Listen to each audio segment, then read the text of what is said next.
Stream is up. Yeah. Just FYI, just make sure you knew. Hey, what happened yesterday? I saw you just turn everything off yesterday.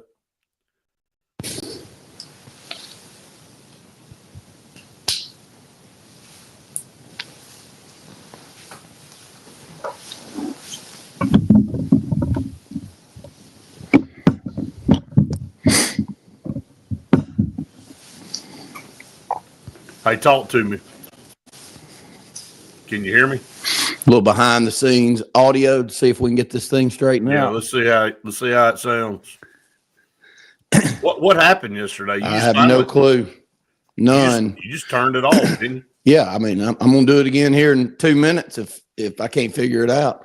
Because there's nothing. I mean, I think it was pretty close to fixed at one point in time yesterday, but that was odd. Yeah. Well, it's snowing like crazy up here right now. I don't think anybody had that on their bingo card this morning. It was snowing a little bit when I left, heading your way. Sound okay? It does. I unplugged everything again and see if that fixes it. Who knows, man? It's audio, dude, and it's the thing that drives you crazy. It's the same plug-in in the same spots. It's the exact same thing as yesterday, and it's working. It's absolutely ridiculous. I know. I mean, why should I have had to shut mine off and then get a better? I guess it just, I don't know. It's about like everything else in this world is. I think some of it is stream though, and we've got 6 machines running, and all of them running on a. That shouldn't affect the audio though. You wouldn't think, but. I don't think that has anything to do with audio. I just think it's moody. Let's see what we got here. Glenn said we got no sound. Glorious. You sound great to me. Yeah, you sound good too. Let's see if Russ is hearing us. Yeah, he said he's got us. Russ has got us. Glenn, I don't know. Yours might be on mute.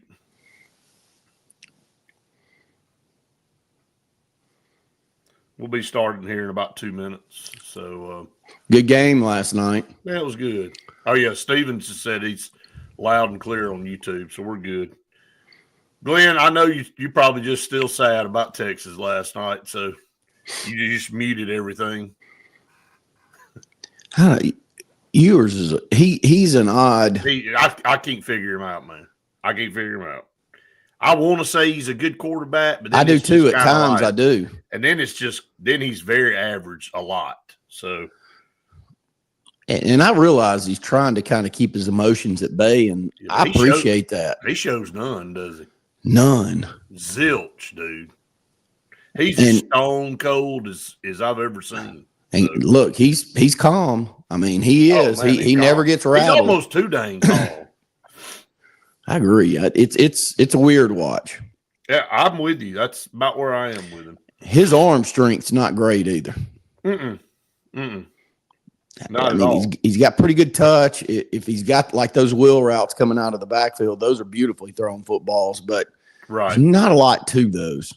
You know, I question if he's got the true arm strength. Well, that's why they lost to Washington last year. All right, here we go. 15 seconds. I changed the background for everybody. It's still bluish, isn't it? It looks even extra Auburn today. Well, I went from the gator blue, and I thought that was actually black. So. It's straight navy. Oh, here we go.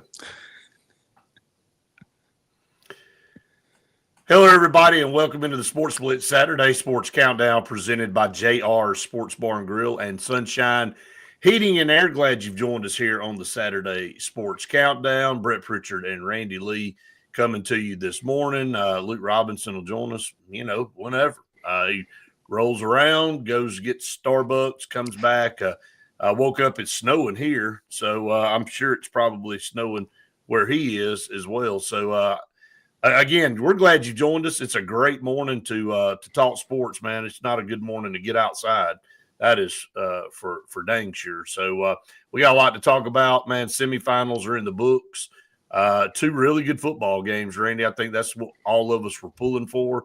looking for some type of bright spot in these college football playoffs because, man, they've taken their lumps, they've taken their shots, and we've had two really good semifinals, and I think it'll set up for what I think could be a good, national championship game if Notre Dame can hold their own with Ohio State. But I thought Texas definitely did last night. If anything, Texas lost the game. Texas giving up that big play before halftime after they had fought back and tied the thing up.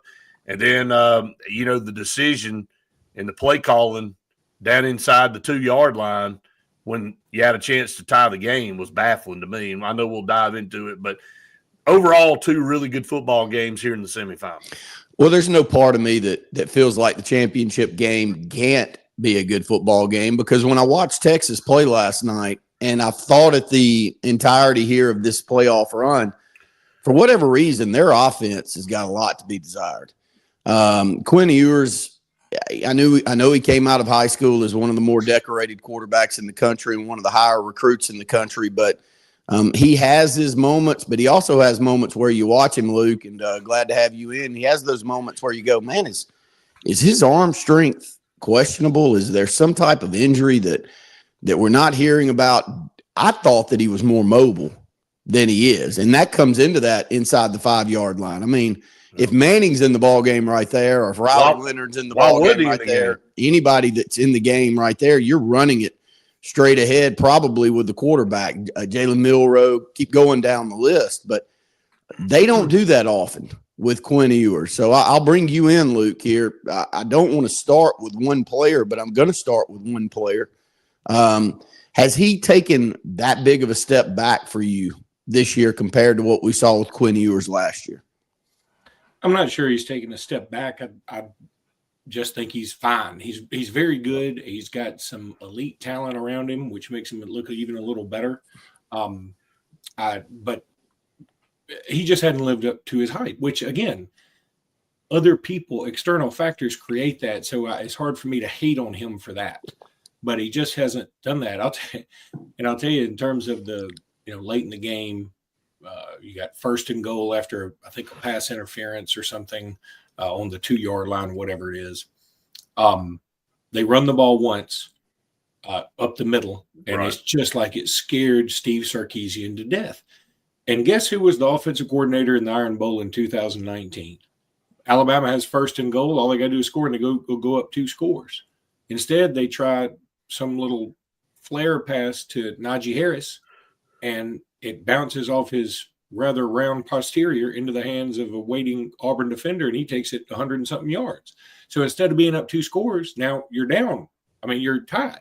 Well, I think Sarkisian just has a thing about not running the ball up the middle 3 or 4 times.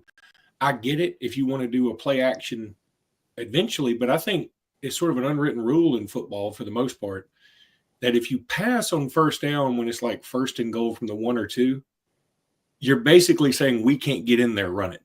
Do you know? I mean, it's almost like a setting a tone type thing. And Sarkisian, for all his brilliance, and he had some brilliant plays last night, when he gets very close to the goal line, it seems like everything tightens up for him, and he wants to pass it so badly. When that's where there are fewer windows to pass, there's a fewer area for mistakes. I mean, it's all tightened up in there. And so Texas has some big boys. I know Ohio State's got some big boys, but Texas does too. I would have run it a couple of times first, at least. I would now. And in his defense, I guess he did run it wide, but that's the same thing as passing. And that cost him 5 yards. What gets lost in this modern age of football is what football was founded on. And that's toughness up front. And look, if I've fought back and I've got momentum and I'm inside the 2-yard line, I'm going to say, and our good friend Gary Harris in Tuscaloosa sent me a text last night, and he said, man, this modern age of coaching, they try to outsmart and get too cute when you should just line up and say, okay, I got to get 2 yards or less than 2 yards. I've got 4 shots at this thing. I'm lining up under center, and I'm about to pound. We don't get under center. We get 6 yards behind the line of scrimmage now. And now we give a clear advantage. And so then you pitch wide and play into Ohio State's advantage where they've got speed at safety. and they can come fill gaps and they can set the edge and make the tackle. Just line up. If they stop you 4 times, man, tip your hat. And if they stop you 4 times, they got the ball inside the 1 yard line, and you still got 2 timeouts and a 2-minute warning. You still have a chance to get the ball back. But when you lost 8 yards on second down, that was pretty much it. I agree. I mean, and we've been asking why get 5-6 yards behind the line and take a shotgun snap when you do you not take enough? But we have seen that over the years where quarterbacks that don't take snaps from under center, especially in in a situation where you're inside the 5 yard line and all eyes are on you, that we've seen people drop. Did we not do that with AJ McCarron a few times? Have some issues with that, Luke, if I remember back in the day. I don't know. There was some ball issues with center quarterback exchange that we've all seen over the years, and Auburn's had the same situations with some bigger and stronger quarterbacks, but we don't see it. So I don't know. Thought it was a pretty good game. You're just coming in, Luke. We talked about that a little bit earlier. 2 really good semifinal games. I think the first half of the first game wasn't a lot of fun, but the second half was great. There was only one score. Yeah. The first half of this game was pretty, I mean, it wasn't, the defenses were good, but it wasn't like this dominating defensive performance. It's almost like the offense wasn't executing and the defense was capitalizing on it instead of the defense forcing the issue for both sides. But then, Texas scores and Ohio State scores right back, and all of a sudden now you're intrigued again. And the second half had a lot more intensity, I thought. Another thing that Ohio State reminds me of, because if Ohio State didn't have 2 losses and they go through this and win this title, like I think they will now, I think you'd have to put them up there as one of the better teams of all time. But because they have 2 losses, I don't think you can do that. And in that way, it kind of reminds me of Alabama 2010, where I think they were the most talented team in the country, but they had 3 losses. So you can't, whenever I tell people, I was like, that may have been Saban's best team. It just didn't gel well. I agree with you, Luke. I think it was. I think it was his best team. And I'm like, yeah, but you see, if they had a playoff back then, who would have, in Alabama had gotten in, who would have bet against them? This Ohio State team, same way. They looked like, we don't know what they look like against Michigan. Like, we're all scratching our heads. How in the flea-flopping world did y'all lose to this crowd? And now the only thing it did, and again, you can say that's a positive or a minus for the expanded playoffs. A lot of people are viewing it as a positive. I get the minus side of it because, my point's always been if you have 2 losses, you probably shouldn't win the title. What you see, I think, guys, is they have the most expensive roster in college football. They have the best roster in college football, and I think at the end of the day, that's going to end up winning the national championship. I thought we talk about quarterbacks, guys. I want to bring this up. And Jason Caldwell yesterday on Auburn Blitz had a great point. We all talk about having a dynamic quarterback, and we've seen what it does for Auburn to have a dynamic quarterback. It's been our best years. But over and over, we see the teams that win a national championship. The teams that win a national championship more times than not have the complete roster. It's not about the quarterback. Will Howard, he's okay. Quinn Ewers, he's okay. Stetson Bennett, nobody thought that kid, nobody said he was some type of NFL pro. I mean, more times than not, you're going to see a team win a national championship that have all the complete pieces and they don't have to rely on one guy. I know we get enamored and talk about stud quarterbacks, and yes, I want a stud quarterback year in and year out, and I think that's what Miami's trying to do down there is mask their deficiencies like Auburn did when Gene Chizik was here. But at the end of the day, it's the team with the deepest and best roster. Yeah, you're going to lose a game or 2 probably, but I think with this 12-team playoff over time, they're going to be the one that wins out. Yeah, I think that the better way to say it is not maybe dynamic, but at least have a quarterback who fits well with the system, and frankly, somebody that doesn't turn it over a lot. We can get into this later, but Jimmy and I, it was funny. We looked at Drew Aller, we looked at Riley Leonard, and we looked at Jalen Milroe. And listen to these stats that are kind of mind-blowing. Every single one of them averages 16 completions on 25 attempts. They all average roughly 205 to 210 yards a game. All average roughly a touchdown and an interception a game. Now, I mean, I'm rounding up or down. And now, so, Milroe obviously averaged, 53 yards a game rushing, and Riley Leonard 58, and Allard a little less than that. And my point to Jimmy was, that really is interesting, because I think then when given those three quarterbacks, and people are just lauding Riley Leonard with praise right now, even though, that guy's got no shot in the NFL, right? I think we'd say. Now, I hate to say no shot, because nothing's impossible, but I don't think he does. And let me pause you right there. Let's get to our first TV and radio break. We come back. We'll keep this going. Stay tuned. More of the Sports Split Saturday Sports Countdown right after this. You can keep going, Luke. Yeah, my point is this, that what if, because people say, well, Alabama's getting a new quarterback next year. I said, if we put Ty Simpson back there, and instead of going 16 of 25, he goes 16 of 22 for the same amount of yards, the same amount of TDs, the same amount of interceptions, that's probably worth winning 2 more games. That's 3 fewer incompletions per game. And incompletions are a big deal, because incompletion could also mean an interception or whatever. But 16 of 22 for 208 is a world different than 16 of 25 for 208. Did you see Drew Allar's stats against top-ranked opponent or top 25 team? Ain't good. Well, he's got 50 touchdowns and 9 picks all time at Penn State. And that's what – it was funny. I thought Greg McElroy came out and said that right there with a minute and something to go, they said, do you want to would you play it safe? Sean McDonough said, would you play it safe here, or would you be aggressive? He goes, I'd be aggressive. Drew Allar's the guy. He's safe for the football. That's who I want the ball in his hands. I trust him. 2 plays later, he throws an interception. Well, Jason Caldwell said yesterday his stats against top 25 opponents, he's thrown 9 touchdowns and 8 interceptions. So when he when it's a tough opponent, he turns the ball over, man. He craps the bed, for lack of better terms. So again, stats can be deceiving. 50 and 9, but 8 of them have been against top-ranked opponents. Well, and here's the other thing. You look at Will Howard against Quinn Ewers. I don't think there's anybody in the world who thinks Will Howard's a better quarterback than Quinn Ewers. But Will Howard's a better quarterback for Ohio State than Quinn Ewers. And I know that in our minds sometimes, well, if Quinn Ewers, the way he throws such a pretty deep ball and da-da-da. Yeah, but see, when he gets put on a team like that with a whole bunch of other alphas, I don't think he didn't seem to thrive. I thought Texas, now outside of Smith, Texas has just as good of weapons as Ohio State does. That Golden kid's incredible. But my point is that I don't know that he could lead that team, or lead in a quiet way that's like, I don't have to be the vocal leader. I just go out there and do my thing. And then Caleb Downs or Justin Smith or whoever else is the guy that does the yapping to get everybody in line.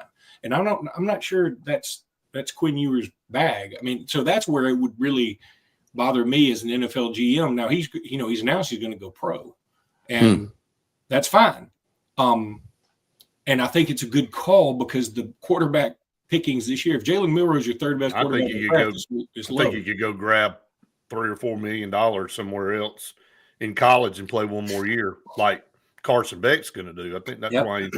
All right, so we got about 20 seconds, guys.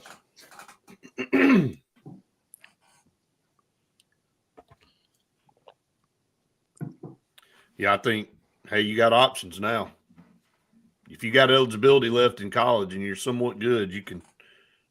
That's exactly what Carson Beck's doing. Oh, here we go, 5 seconds.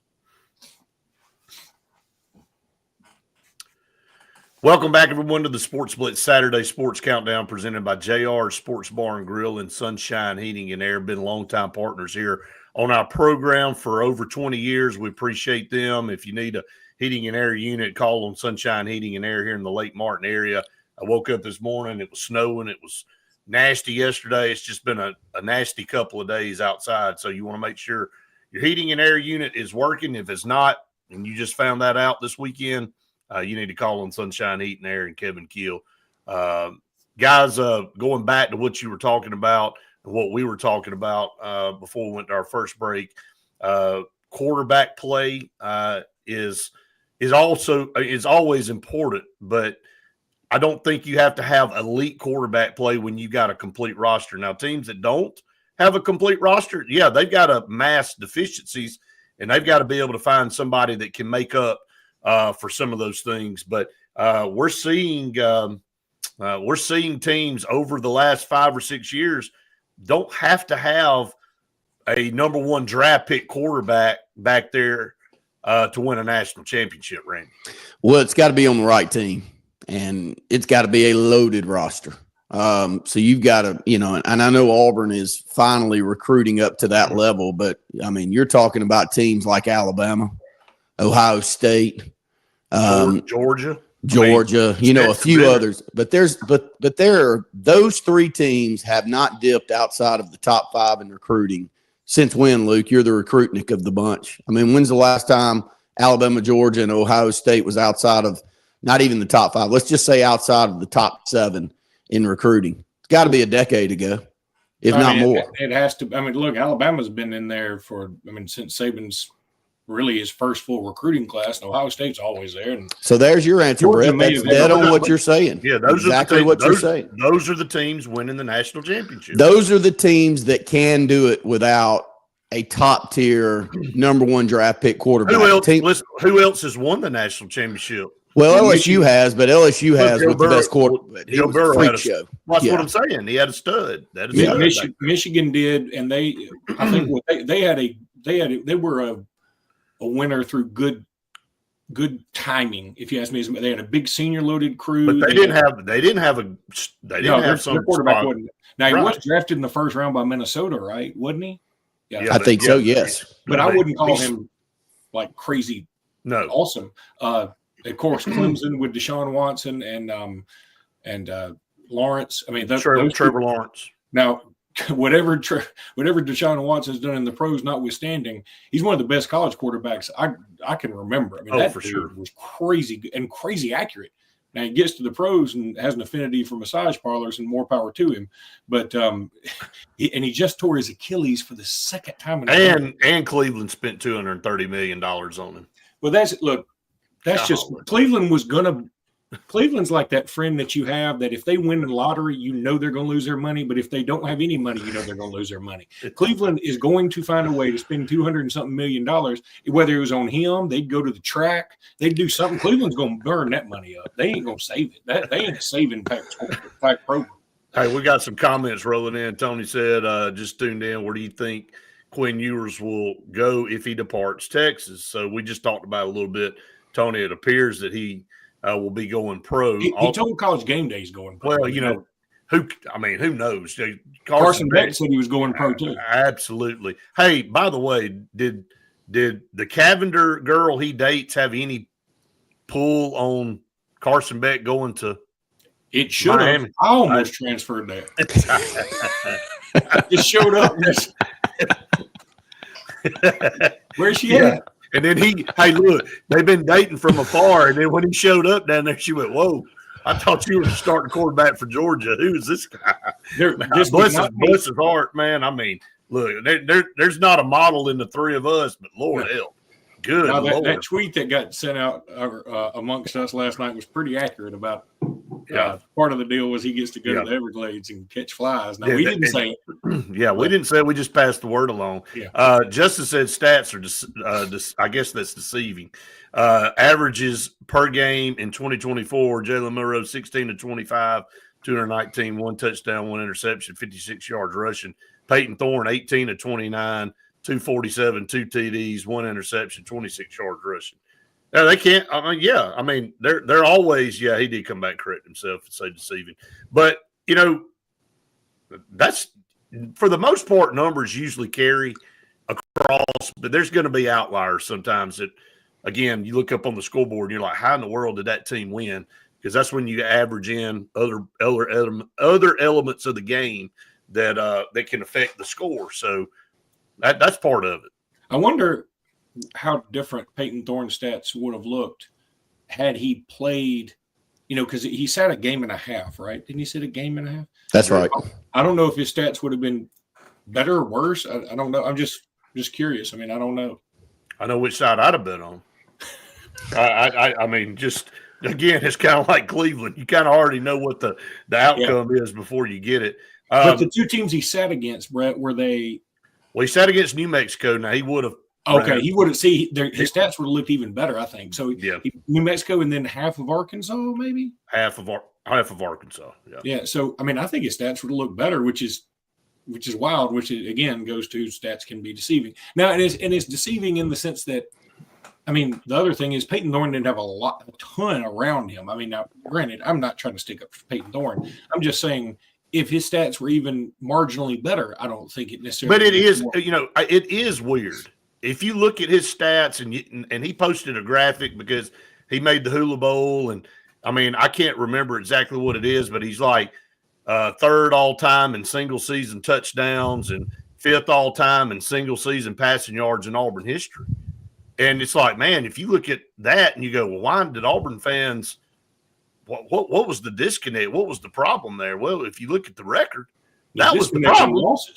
The disconnect was you found a way to lose every time. And it's, again, another thing is, guys, you talk about this all the time, somebody that's a gamer and somebody that's not. Yeah. Somebody that always figures out a way to make a play when the game's on the line or screw it up when the game's on the line. And unfortunately, Peyton Thorne always found a way to screw it up when the game was on the line. Now, the 4th and 31 wasn't his fault against Alabama. And, of course, Isaiah Bond drops one wide open, Luke, across the middle. Did you see? And it's like Kirk Herbstreit even was like, why is he jumping? Why did he jump? I mean, he jumped up, fumbled around. It was going to be the most dramatic. Why couldn't he have done that against us? TNT. Why couldn't he have done that against Auburn? I mean, that thing stuck in his hands like it was like so much Elmer's glue in his gloves. I mean, that thing wasn't going to – it didn't even bobble. I was like, golly, man. So, but anyway, we're up against another break for TV. Keep these comments coming in. We'll get to them when we come back. Stay tuned. More of the Sports Blitz Saturday Sports Countdown right after this. Did he have a catch last night? That one target was all I know. That's all I saw, too. Well, yeah, I mean, he sort of fell off. I mean, but they got better receivers than him. I mean, they just do. God, man.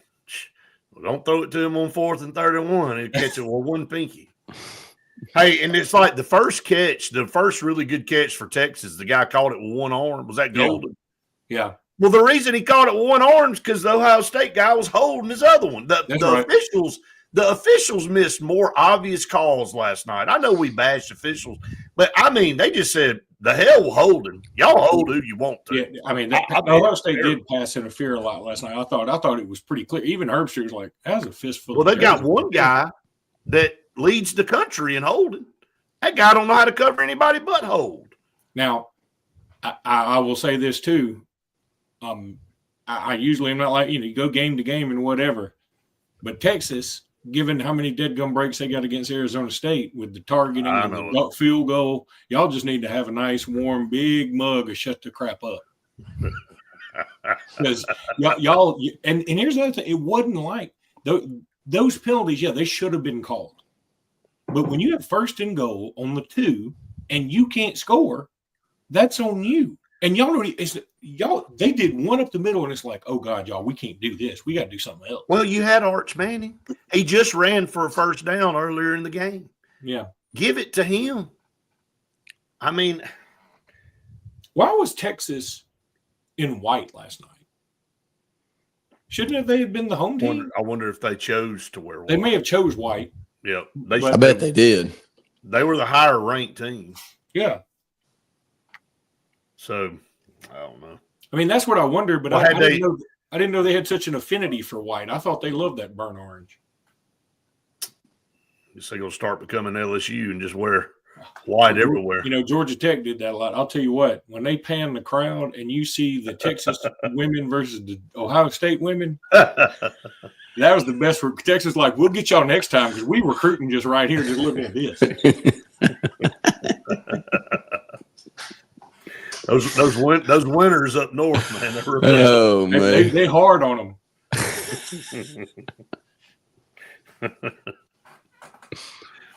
Ed said y'all probably talked about it, but I thought I heard that Belichick had offered Ewers $5.5 million. Hey, I think this Belichick thing may be the biggest scam that's ever hit college football. He has scammed his way up there. He may not ever coach it down. he may hit the road before. I'm telling you, if he leaves them high and dry, well, he may say, "Hey, y'all just put all that NIL money in a suitcase for me and unmarked bills, and let me go around the country and find some folks. I'll be back when I get back." The next picture you see is him in a UNC hoodie in Bermuda. Exactly. Come and get me now. Oh, here we go. 5 seconds. Welcome back, everyone, to the Sports Blitz Saturday Sports Countdown presented by JR Sports Bar and Grill and Sunshine Heating and Air here in hour number 1 of Saturday Sports Countdown. Just going through some of these comments as we come back. Ed said, y'all probably talked about this. Thought I heard Belichick had offered Ewers 5.5. We've heard 4 to 6 million, haven't we, from Ohio State to Oregon to now maybe Belichick. And I was telling both of you guys, this Belichick thing is going to be interesting to watch. I mean, he's got scam written all over him. He just doesn't even look like he belongs in college. Now he's hired his son, and the rumor mill on the message boards everywhere, especially North Carolina, is that he's going to head back to the NFL because we know, Luke, especially you watching NFL as much as you do, it's a fraternity up there in the NFL. They just recycle coaches. And there's going to be a bunch of job openings just like there are every year. And somebody's going to try to get Bill Belichick, and they probably will entice him to come. He may never coach a down of football at North Carolina. You know what? The NFL is like a 3-year-old child with a toy chest full of coaches. And he goes in there and throws them over his shoulder. And then the mama comes in there and he picks the one he likes and plays with it for a while. The mama comes in there and cleans them all back up. And then when he wants another one, he just picks, I got Bill Belichick, Rex Ryan. Here's this other one. They just turn over. Rex Ryan's going back to the Jets, it seems like it. Well, that's what they were talking about. Yeah. I won't even say the place or the person, so it's going to take some sting off of what he said. But as a friend of mine once said about a certain location I know about, we're talking about Dayton. He said, nobody ever breaks up. You just lose your place. And so it's like a rotary phone. You just keep going round and round. And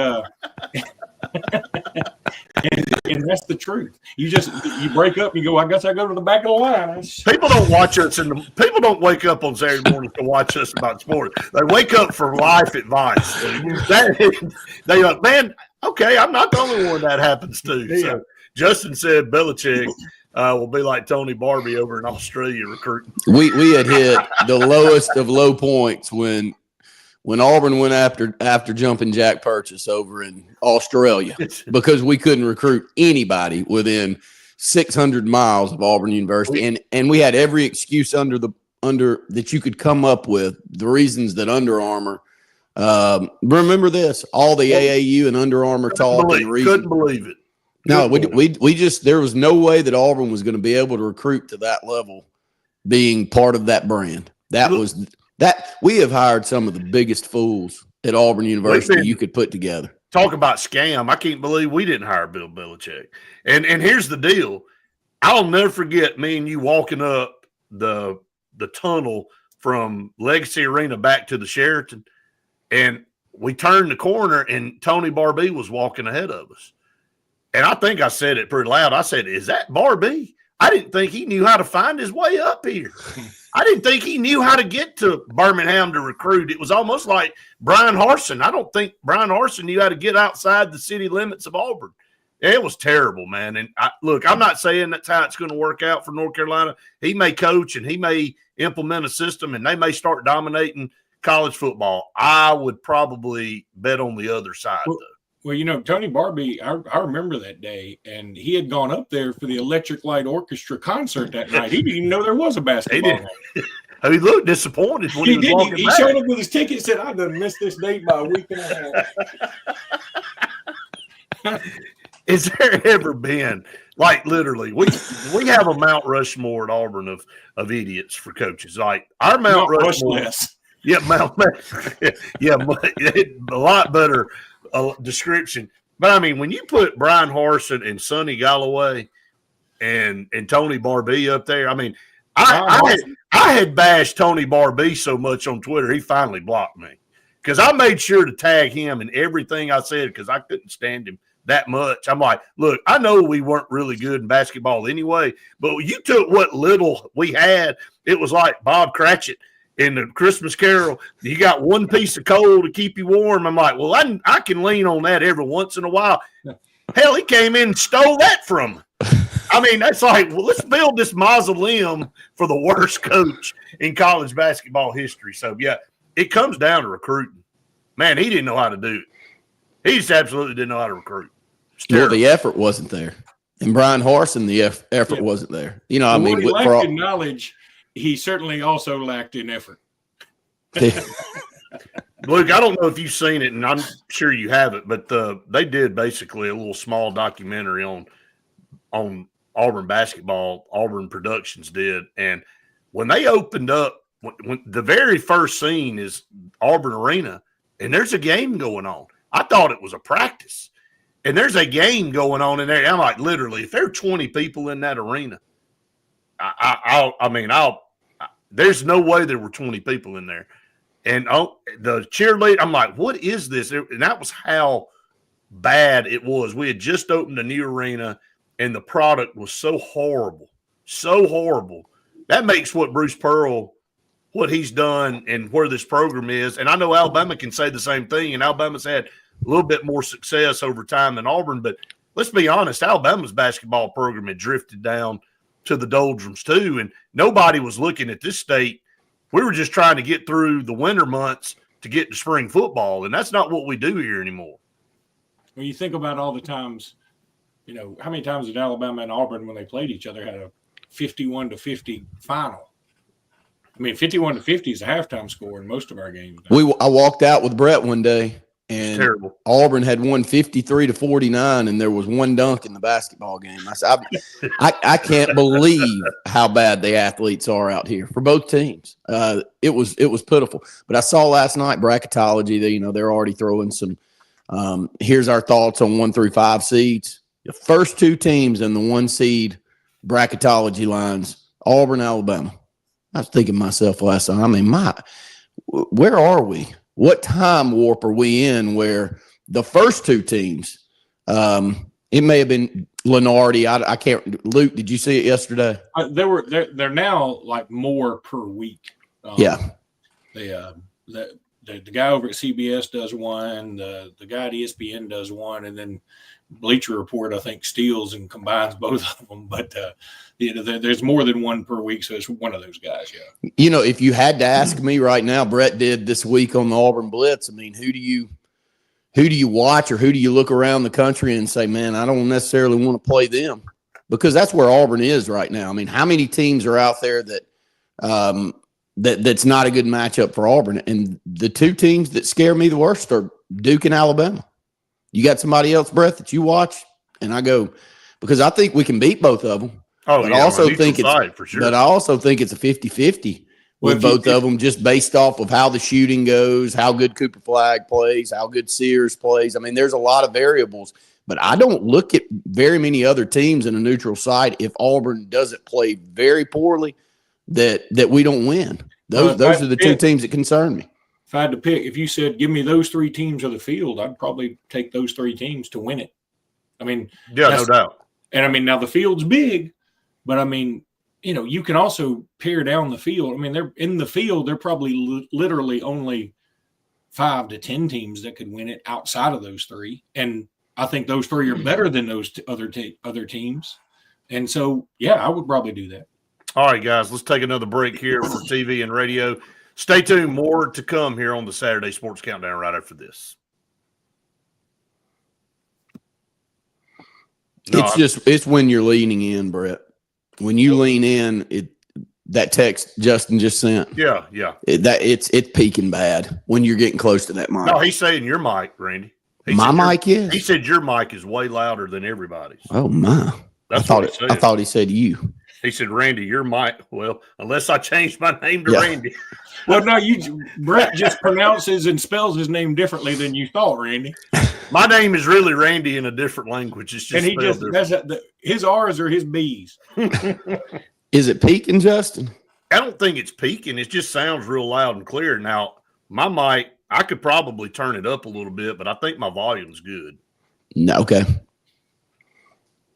Does yours have a volume button on yours? If I do, I don't know where it is. Just don't touch it, man. I'm not. Just go back to the thing that we did up there in Valley that time. I'm just glad it's on. It actually sounds clear and good, so just don't touch it. Okay. The volume is, you probably have to find it in your settings. Justin, you of all humans know not to bring up in the middle of a broadcast which one of our mics sounds poor. Hell, I'm screwed for the next hour and 20 minutes worrying about that. Call John Kennedy. He said, all right. I said, we got to get this fixed now. He said, all right, call this 800 number.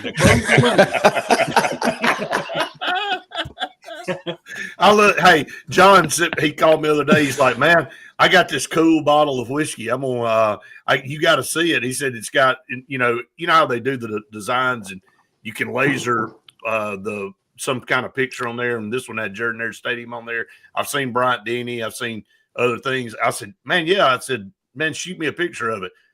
I'm like, he said, yeah, I'm about to get off, send it to you. I was like, you go send this picture or not? He's like, yeah, I'm about to send it to you. Still nothing. I finally went over, saw him at the station. I said, I'm still waiting on that picture. He went, crap. I said, did you lose your train of thought that fast? No, he sent it via fax. You hadn't checked your fax machine? We've come a long way. We have come a long way. Yeah, Russ said, Randy, you are a little louder, but not distorted at all. Okay. So thank you, Justin. Appreciate it. He's laughing at you right now. Oh man, because he more than anybody that we know knows the sickness of poor audio. Hey, I want to go back to the Penn State game. We never talked about it. So okay. Y'all should see this email I got from Locked On the other day. It was like, okay, now we got these things where if you use Choppity, here's what you need to do to this. And it went on all these things. And I finally emailed the guy back and said, I know every single one of those words in that email. Not one of them together the way you have them put makes any damn sense to me. I know I can read it, but they might as well all been flashcards because they just randomly put together. Is that what Zach's using to cut shows like this and then find hot takes? And that can take this show 10 seconds. Yeah. Load it into Choppity, and then he has it timed out where they go out different. It's brilliant. Yeah, it looks great. He does good with it. Welcome back, everyone, to the Sports Blitz Saturday Sports Countdown presented by JR Sports Bar and Grill and Sunshine Heating and Air. A couple segments left here in hour number one. I'll have another hour coming to you. We'll be with you till 9 o'clock today. The semifinals are in the books. We have the national championship game. It feels like we've been playing football for 9 months, and then you're going to turn right around and have a spring practice start up really literally in about a month and a half for a lot of teams. So this thing really has become year round, and got some comments coming in. We'll get to those. Ed said, Hubert Davis, hey guys, y'all told me we were out of NIL money, and Belichick raised $21 million in 3 days. Yeah, and they put it in that suitcase, didn't they, Luke? They ain't seen him since. He had been back on campus. They don't know where he went. I need it in 2 duffel bags, and me and my 26-year-old girlfriend going to carry it around the country. We're going to find us some players. We'll be back when we get back. Now, that's the other thing that's funny. Lane Kiffin's getting back with his ex-wife, and Bill Belichick's got a 26-year-old girlfriend. Who would have thought that? Either one of them things. Didn't have it on my bingo card, that's for sure. So I guess maybe that was the deal between Layla Kiffin and Lane is that, okay, I know we were married, I love you, but we didn't get all the wildness out of our system. So you go your way and I'll go mine. And then when we all decide that we're just tired of partying and we're tired of being Joey Freshwater, and we'll just come back together in Oxford, Mississippi, and settle down as one nice, happy family. You know, I can just see them now. Both, you ready to meet me in Atlanta? And they both meet at the airport, and they're like, I got all that out of the way. Let's go do some married stuff. That's exactly how that went down. Play some bridge or something? I mean, let me jump in here. Yeah. For everybody that's listening out there, imagine sitting with these two at like a conference where some poor human's up there trying to give you a speech with these two squirrels seeing guys that I'm doing this show with. Hey man, let me get a shout out to you. You may as well just go and turn the loudspeaker up and sit in the corner if you think you don't hear anything that's going on with these two guys in the room. Nothing on earth. Y'all know this, and I'm just going to go ahead and admit it. There's nothing on earth than going to a banquet that you don't want to be at and getting the same plate of rubber chicken and stale green beans and some runny mashed potatoes. And then you hear everybody get up and tell their life story for 2 hours. You forget why you're at the banquets to honor somebody. But somebody gets to this is because of them. Like individuals, they all got up there and basically said, I know we're here to honor Jim Scott over here, but let me tell you a little bit about me and all the stuff I've done. In case y'all want to give me some flowers and a reward and something just hanging around. And we're not going to name names, and we're not going to name where it is. But one of the very first we all attended, and we were excited because it was, a pretty big deal what we were getting to do and part of what we were doing with broadcasting. And we show up, and there's a lot of people in there and, pretty prominent people. And this one dude, he said, the hell with it. I'm taking this show over. Yeah. And he did. And for 2 hours, it was about him. And then the next day, he pulled up on the sidewalk, said, everybody just get out of the way. I'm back. I'm back. Yes. Pulled up. Half the car was on the sidewalk, tilted up like this. By the front gate. He had to back up. He had run into the gate so much. I'm telling you, man. I can't stand it. I hate it. So, yeah, it's our diversion when you're sitting there and then you get, how it is. You back when you were in school and you're in the back of the class and somebody says something funny and the teacher's trying to teach. And, man, you're trying to hold in a laugh, man. And then sometimes you give that and then everybody looks around like, did he just – and then everybody – and you're trying not to laugh. But that's what we do with these banquets. I know that sounds elementary, but, man, I don't know that I've been back to one. Brett, did you start this segment wanting to talk about Penn State? I did. I don't think we're going to make it. So I don't think we're going to get there. We're probably going to get the break. We'll get you next time. Lindsey Buckingham. What's up with that? Justin said 2 duffel bags and 5 sweatshirts with sleeves cut off. That's what they gave Bill Belichick. Hey, Bill Belichick. You give him that in $21 million. That's all he needs. Justin quit the HSA network with us because of this. He said nothing compares to the Final 48 rubber chicken buffet in between the girls' 2A semifinals. I wondered why Justin left. He just never would give us a reason, Randy. He said, yeah, I'm going to move on to – I've got a better offer. But tell us the truth, Justin. Why did you leave? He couldn't take it no more. He couldn't take the audio difficulties. He couldn't take the audio difficulties. And I have to tell a quick funny story that involves Justin. We went down to the Alabama-Mississippi All-Star game, and we plugged in down there. And, again, when you go on the road, you don't know what the heck you're going to get. And we plugged in, and I guess we determined that the cord wasn't grounded. The equipment wasn't. It sounded like a B-52 bomber was taking off the entire game on the radio. It was the loudest jet engine sound. It's like, man, I can't figure this out. When I unplug it, it goes away. I'm like, well, no kidding. I'm like, so you got any power? So it's like, but I'm telling you, we got back, we listened to the replay of that thing, and I'm like, I don't know how in any realm of the world anybody could listen to 5 minutes of that. So that was a wash. That was a whole day of nothing. And then Luke and I, since we're going down this rabbit hole, my son Luke brought this up because I forgot I brought Braden with us to that Alabama-Mississippi game where there were 5 stanzas of the national anthem. Oh, we didn't know there were that many. I still Braden. He brought that up the other day. He said, "Daddy, you remember when we were at that football game and that woman sang like 4 or 5 stanzas of that?" People started sitting down because I thought we were on some type of show. They were like, "Watch this. We're gonna keep going." You know what I thought? My thought was, how long was Francis Scott Key locked up in there? That man wrote hey, look, they did a flyover, and the Jets, the people said, well, I thought we were done. They circled the stadium and came back through 4 times. Well, I was like, we're going to run out of rockets and red glare. I'll never forget that. I would have bet somebody my life savings there was not another stanza. Look at me! I swear to God, I looked over, like you know, at the very end, you're like, all right, let's get ready, and we're looking at our chart. We're getting ready to run start lineups down, and she goes, oh, I mean, it went right back into it. I went, was that a? I said, was that a warm up? And was then she practicing? The British came over, and we.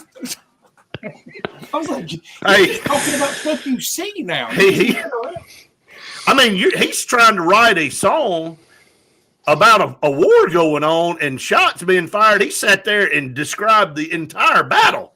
He documented the whole thing. They got the history from his song. Well, so, I'll give him credit. He memorized that whole thing. I don't know how he did it. Imagine that? No, I don't know how. That it's impossible. All right, we got to go to break. So, on Penn State. Yeah, that was a really good, interesting talk on Penn State. All right, we'll be back with more after this. God, I've forgotten that. That guy got me. I mean, because we would stand up and then we'd be about to sit down and we'd be dang, I guess we could. Where were y'all? Were you in Mississippi or No, Alabama? we were in Crampton Bowl. I got tennis elbow holding my shoulder. I said, I'm about to switch countries here. I'm about to be a Canadian citizen or something. I ain't got time for all this every time. Finally, I think we did. He said, no, Braden said, you remember that guy in the booth beside us? He said, hell, 3 stanzas in, he just went on and sat back down. I think he was the clock operator. He just said, y'all finish this up when you get finished. If somebody says I'm unpatriotic, if somebody accuses me of being unpatriotic for sitting down after the 4th stanza of the national anthem, they just don't have to do. We should get Purple Heart. Somebody should say, I did 2 tours in Iraq. I said, well, I listened to all 5 stanzas of the national anthem at the Crampton Bowl. Now, you tell me who's more patriotic. That thing lasted longer than the first quarter. That was. I mean, I never knew about the other stanzas. All my years, all of the schooling, I had no idea. I thought it was that one. I'm just being honest. If everybody thinks I'm ignorant, I'm ignorant. I didn't know there was 4 stanzas to the Star Spangled Banner. I didn't. I dang sure didn't know it was longer than Stairway to Heaven. We were out there. Hey, that drum solo in Inagata Davida was shorter than. Can you imagine if Jimi Hendrix had tried to play that? His dang thumbs would have worn down to the nose.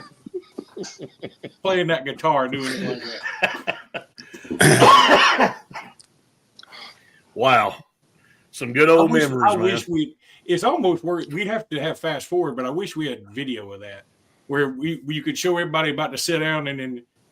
And then some more British came, and they kept shooting. He's like, well. I'm going to have to look it up. I remember Francis Scott Key had to tail off. He had to get just put some in there somewhere.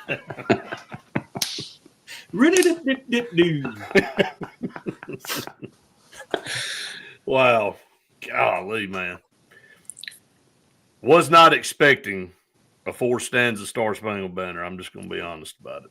Did not know that was Thriller and had Vincent Price announce some of it in there in the middle of it. And it would have at least jazzed it up somewhat. Steven said, y'all in rare form is more just glad bourbon is not involved because it might get elevated to another level. Don't tempt us, Steven. Don't tempt us.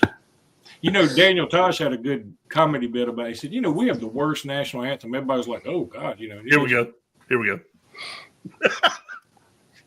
Leave that joke for you. Welcome back, everyone, to the Sports Split Saturday Sports Countdown.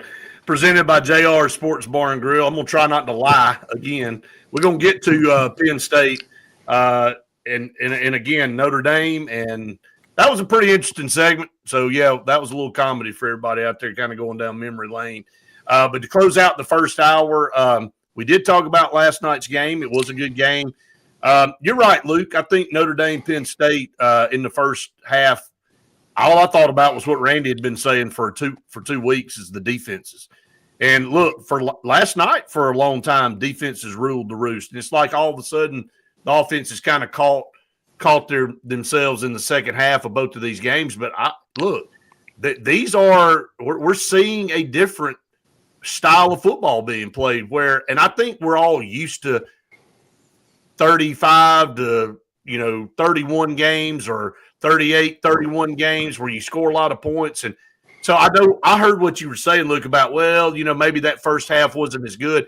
No, it wasn't probably as exciting, but it was only a one-score game. And, I just think we're so used to those high-scoring, high-flying type games in this modern era of college football that we've kind of reverted back to some defensive struggles, whether it be mediocre offense is helping it look like it's a really good defensive game. But the bottom line is it's close games, and, hey, it makes for good TV.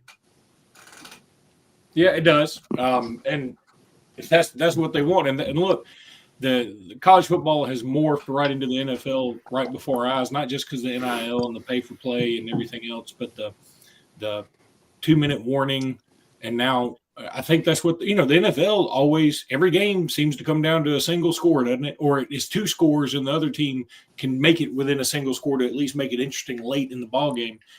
And, college football has never really been about that, but that's what it's going towards. And again, we just have to adapt. I mean, I keep hearing people tell me, hey, it's changed. You got to deal with it. And I've been saying that, but it's happening so fast. It's hard to recognize what we're dealing with.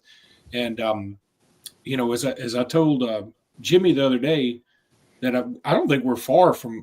I always said, hey, you'll never have trades or anything in college football because you can't tell somebody where to go to school.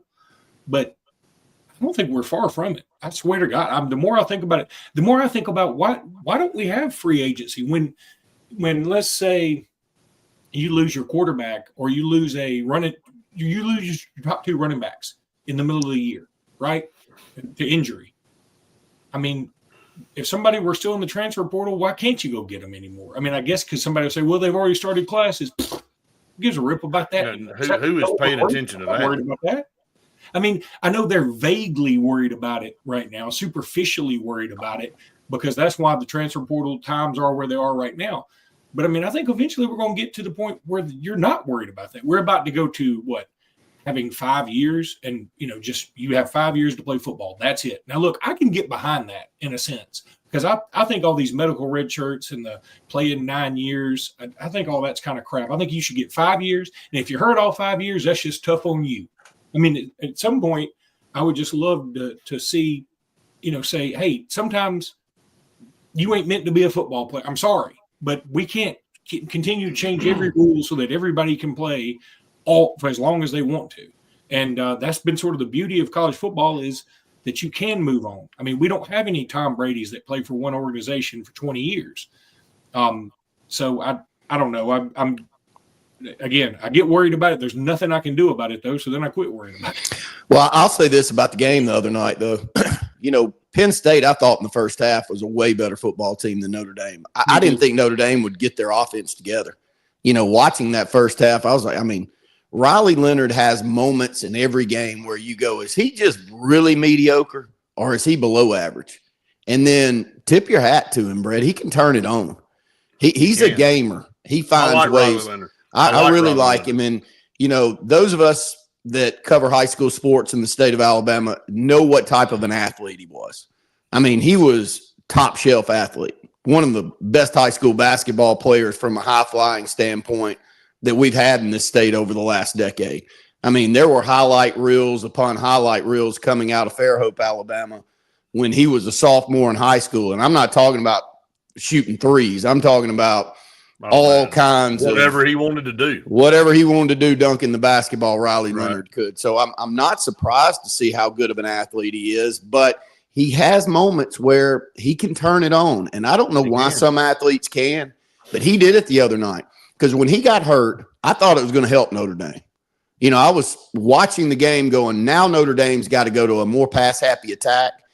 It's going to make them open up whether they want to or not. And they're either going to lose by throwing some interceptions, but they're going to give themselves a chance because they're playing it too close to the vest. And then he comes back, and Brett, He was a different guy.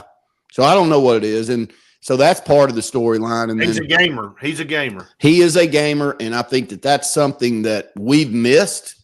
I'm not knocking Peyton Thorne and Jalen Milroe, but for all of the good things that they bring to the game, for whatever reason, when it gets tight, a lot of times they can't make the plays at the end that win you the football game. And Riley Leonard so far in this playoff run has. Tip your hat to Marcus Freeman. Put a mic in front of him, let him talk. He's selling the rest of the country on Notre Dame right now, and we all hate Notre Dame. I've hated Notre Dame my whole life. I don't know what it is about them. They're not a program that I've ever looked to. They're elitist. They're elitist. They are, but this guy has the country behind them, and I think there's something to be said about the way that he carries himself and the things that he says and the way he interacts with reporters on the sideline. I think he's got a great demeanor about him. So those two guys are a big storyline here in this playoff run. Yeah, he made Notre Dame likable, which is practically impossible. And, the other thing that I think won a lot of people over, and I hope I'm not stepping on toes, but, that felt like the ESPN reporter was trying to bring the whole race thing into it. Holly McGrath. Yeah, Holly McGrath. Yeah. And he was like, he just sort of had this look like, I'm not worried about any of that. I'm just out here. I'm coaching football. Molly McGrath, not Holly. He's got to be one of the youngest coaches to ever play for a title too. So I think that's a great thing is that, he's a young African-American guy. Right. He's not focused on being young or African. He's just focused on college football. And I think if you're a true fan of the sport, I think that's all you want. You're like, forget all the other stuff. Is great. Yeah, there's no doubt. I'm sure he's had to overcome some adversities. But, everybody, Nick Saban was born in West Virginia. You can't get more adverse than that. He was working in a coal mine. His dad owned a gas station. And then, he goes on to be the greatest coach of all time. Everybody's had something against them that you have to overcome. And Marcus Freeman did it, and he's done it without, like we talked about the guys in the Mobile Banquet, talking about himself the whole time. All he talked about was the rest of his team. And you're right. Notre Dame has been elitist all its entire existence. And he made it seem like, hey, look, this is bigger than me. I'm a part of this. I'm not this. I am a part. And boy, I've never wanted to pull for Notre Dame before, and I'm going to pull for them. But I also don't think they have a shot, by the way. Well, I don't either, but I hope they do. And look, Brian Kelly. But you know why? Because Notre Dame's always hired a coach that fit that billing that we just described. And Brian Kelly, he left to go to LSU, and now everybody wish he'd have stayed at LSU because they're starting to wear thin of the fake Southerner down there. Just some guys, and Randy said this a ton, some guys just give you the dang creeps and the hibby-jibbies, man. Brian Kelly's one of those for me.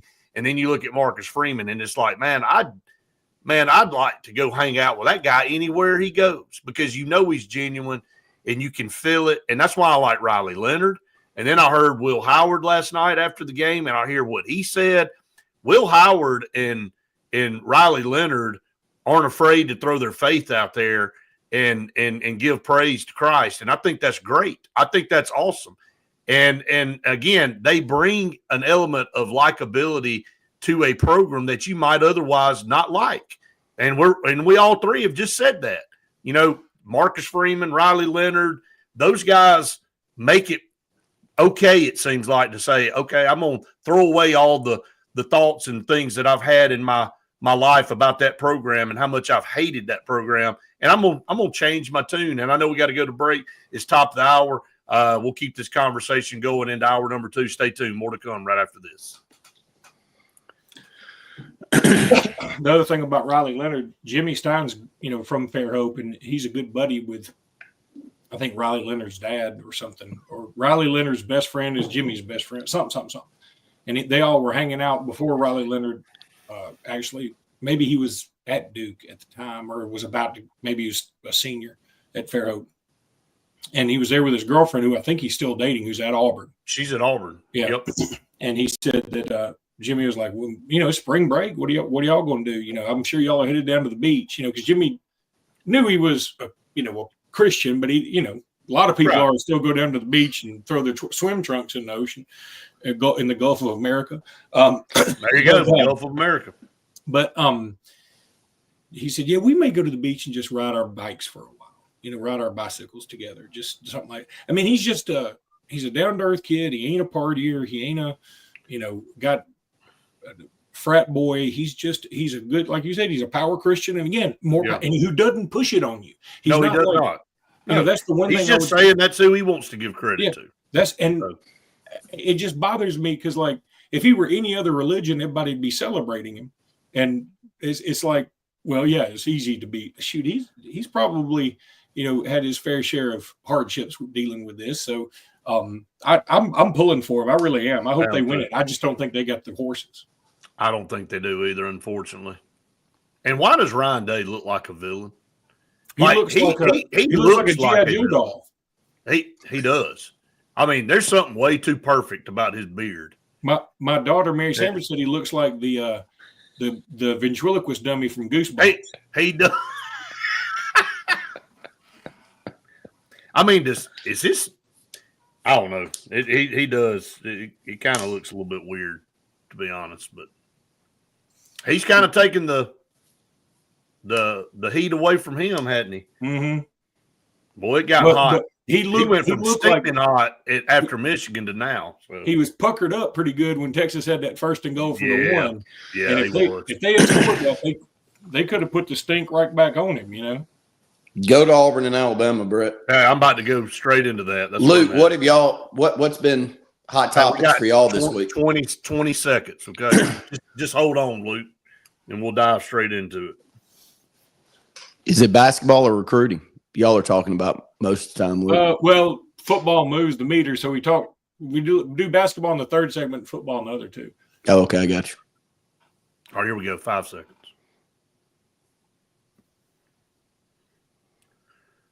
Welcome back, everyone, to hour number 2 here on the Saturday Sports Countdown, presented by JR Sports Bar and Grill and Sunshine Heating and Air. Again, thanks to both of them, longtime partners here on the Saturday Sports Countdown, allowing us to bring you this program each and every Saturday. Get your comments in on YouTube and Facebook, obviously, with our new podcast format here on Saturdays. Not to say that we won't end up back in the studio some to take calls, but for the most part, this is working out, and this is a great day not to be out and about and traveling.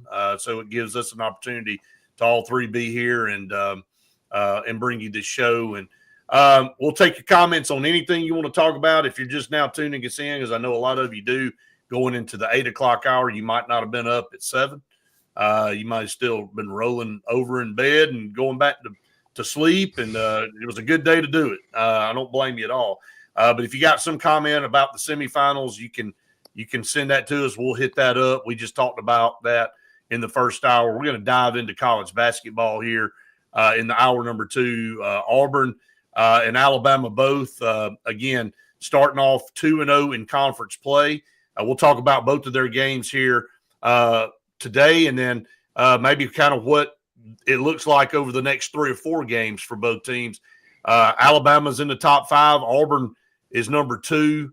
Looks like, if Auburn doesn't lay an egg against South Carolina today on the road, will be the number 1 team in the country starting next week when the polls come out. So I'll just start there. Randy, I'll start with you. Auburn getting off to a 2-0 start, getting a win on the road against Texas, had a 21-point lead, was able to hang on at the end, and that's really all that matters on the road. Yeah, if you can get a win on the road, you better take them. I don't care who you're matched up with in the SEC. You can lose, and we've seen it in the past. A couple of years ago, I made mention I was at the Vandy game that we lost. I knew we were a much better team than they were, but when you're in there watching the game in somebody else's home environment, if it starts going sideways and you're missing shots, you can end up like Tennessee on the road at Florida. And he can get away from you quick. And we've seen Auburn do the same on the road at Kentucky a few times with some great teams. So it happens. But I don't know if we were on break when we talked about this last time, but Brett and I talked during Auburn Blitz this week on the podcast side. Who are some teams that you look at for Auburn that concerns you around the country? Not just some of these SEC teams that you could lose to on the road, but who are some other teams? And there's 2 that I mentioned, and it's wild to think that 2 of those teams that we would both mention, I believe, are right here in the state of Alabama. It's crazy where we've come over the last decade. But Auburn, Alabama, and Duke, to me, with my eyes, tell me that they've got the best chance. If they hold suit and don't play poorly. Florida's right there on the outside looking in. I told you before that game with Tennessee and Florida that I thought Tennessee was a little bit more highly ranked than they deserved right now. Just watching some of the games that they play doesn't mean we can't go over there and lose, but that's where I am with it. It's a crazy time to be a college basketball fan in the state of Alabama to see how good both of these two programs are, Luke. Yeah, and it's a lot of fun. I think they clearly are the best two teams in the league. Tennessee is certainly good, and maybe it's an anomaly getting beat by 30-something in Florida, but it's not like they got beat by 30 on the last game of the regular season when they already have the 1 seed clinched. I mean, they got beat right here at the very beginning. Now, Florida's a good team too, don't get me wrong. Florida is good enough to make a deep run. And but I just – that Tennessee squad, and some people have fired back at me a little bit, but I said, I just don't know that they can shoot. Now, I think, again, this is an anomaly, but I just don't think they're overall a great shooting team, and I think that's going to hurt them eventually. They're rough and tumble, but they are, and they're strong, and when they're clicking, they're very good. They may not beat you shooting, but they'll beat you just beating your head against the wall. But, yeah, I think Alabama and Auburn are clearly the two best teams. Another team I'd put in there nationally is probably Iowa State. I mean, absolutely. Auburn came back and beat them, but they had them by 18. They're a good squad. And so I think those are teams that, I talked about earlier, taking Alabama, Auburn, and Duke or the field.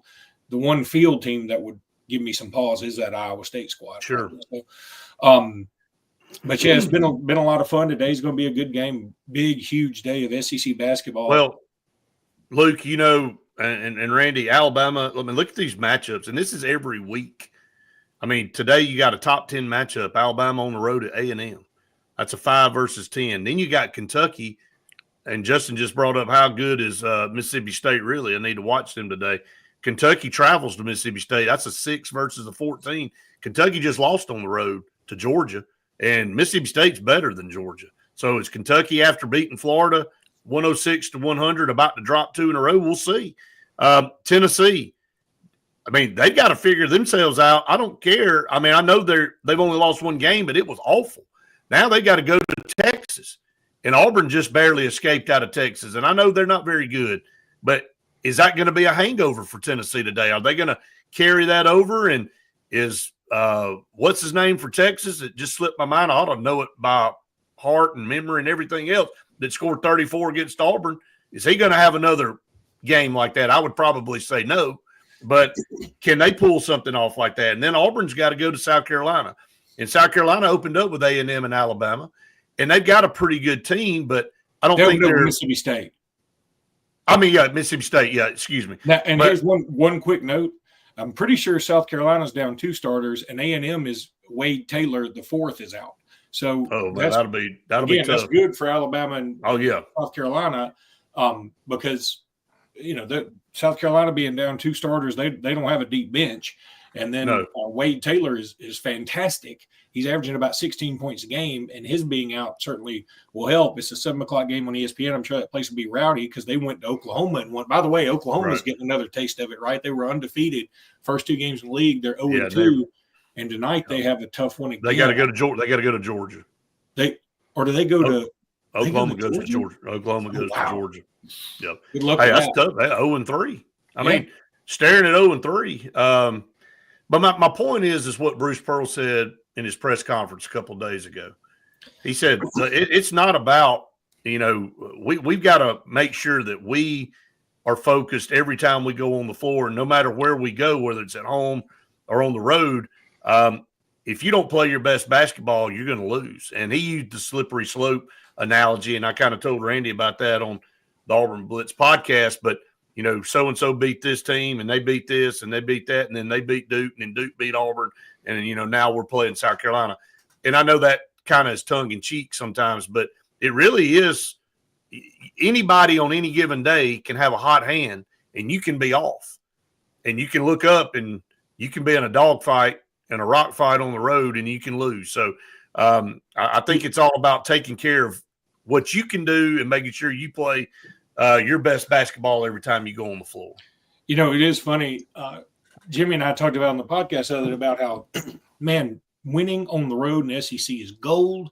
You got to cherish it, love it, stroke it, feed it, water it, do everything because it's awesome. It's hard to do. And then we were saying all that in preparation for the Bama South Carolina game because we were like, man, it wouldn't shock me at all if A&M goes to Oklahoma, loses. Oklahoma was a favorite, I think, Wednesday night, and then the other game was Arkansas was a favorite to beat Ole Miss. Well, what happens? All three road teams won that night, right? And I was like, well, that's about how it normally goes, isn't it? But what we're also seeing is, and it doesn't mean these guys aren't good. What we're seeing is the cream is separating a little bit early, and you're seeing the really good teams are separating from the teams that are just good. And Arkansas, with all this talent, now they may get good towards the end of the year, but right now they're 0-2 in this conference. Right. I forget who they have today, but they may be they're staring 0-3 in the face. Well, let's get the break for TV and radio, and we come back. We'll talk about the schedule for today in the SEC. Stay tuned. More to come right after this. Who does Arkansas have today? I forgot. They've got Florida at home. Oh, yeah. Good luck. Florida's coming to them, but I take Florida on the road. Oh, yeah. I bet they're favored. Well, let's look at it. Let's see. Probably 50-50. 60-40. 60-40 Florida. Yep. Mm. And Florida is a 4.5-point spread. It's usually about what we think, isn't it? Yeah. We're usually right on what we – that was crazy. I mean, we talked about that Tennessee-Florida game. Like, Tennessee was like a 58% chance to win in the predictor, but Florida was favored at home in the point spread. Mm-hmm. And it's like – What's Auburn's today, Brett? It's 17. I saw the spread is 17. 17, my gosh. Yeah, 17. Well, when you can – I mean, Auburn's a 90 – it's 90 anyway. 90-10. Yeah.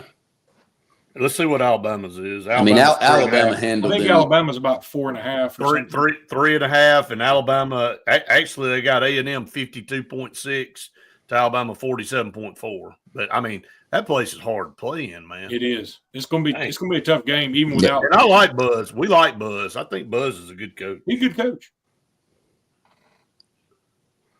I mean, the one thing that I like is I think Mark Sears is finally coming out of his shell a little bit. Go to specifics on the teams, Brett. Okay. Just thoughts where we stand on some of these players. God, I can't believe – I mean, Pegues doesn't even get minutes anymore. He's not. I think they've given up on him. Wow. Man, he literally went from a guy coming in to you thought was going to be a starter possibly. A starter, to a guy that doesn't even get in garbage minutes anymore. I hate it. You can tell the team really is pulling for him when he does get in. You know, they're so excited, like when they want him to shoot, they want him to do something, but it's like, and I think he's just shot mentally. I really do. Yeah. Man, it's hard to get over that. See a senior? I don't know if he is or not. I think he is, but I don't know who he is. I think he is too. Yeah, we got 10, so he got to be one of them. I tell you who ain't never had a confidence issue, guys. That guy down in Mobile got up at that banquet. He said, well, if y'all need somebody to come in and show you how to shoot it up, I got it. If JT Pegues need me to come in there and just pop a three right in his face, I'll do it. I don't know what's wrong with that boy. Oh, my gosh. I'll never forget that night.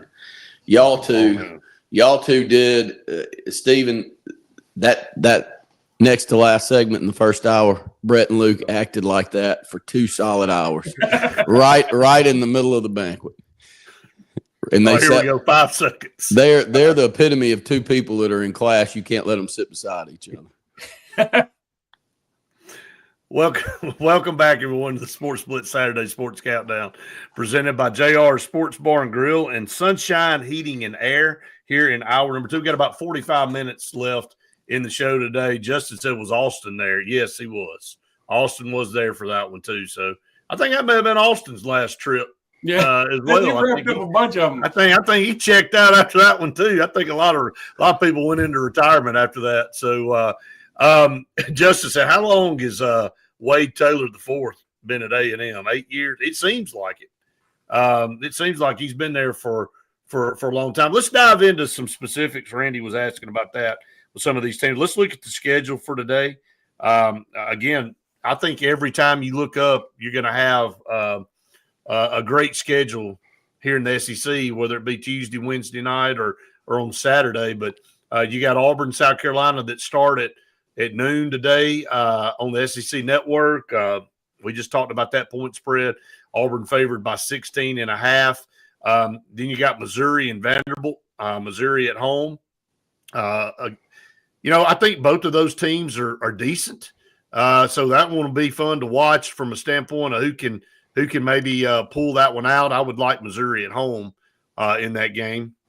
I'll just go through these and get your thoughts on them here in just a second. Florida at Arkansas, and Arkansas may be staring at 0-3. Like you said, Luke, Florida's a 4.5-point favorite on the road. Tennessee takes their horrific roadshow shooting team to Texas. They are a 5.5-point favorite. That game's at 5 o'clock tonight, along with Oklahoma, Georgia. Oklahoma may be staring at 0-3. Georgia's a 6.5-point favorite at home. They just knocked off Kentucky this week. LSU travels to Ole Miss. That may be the game nobody cares about. Texas A&M. Ole Miss is undefeated.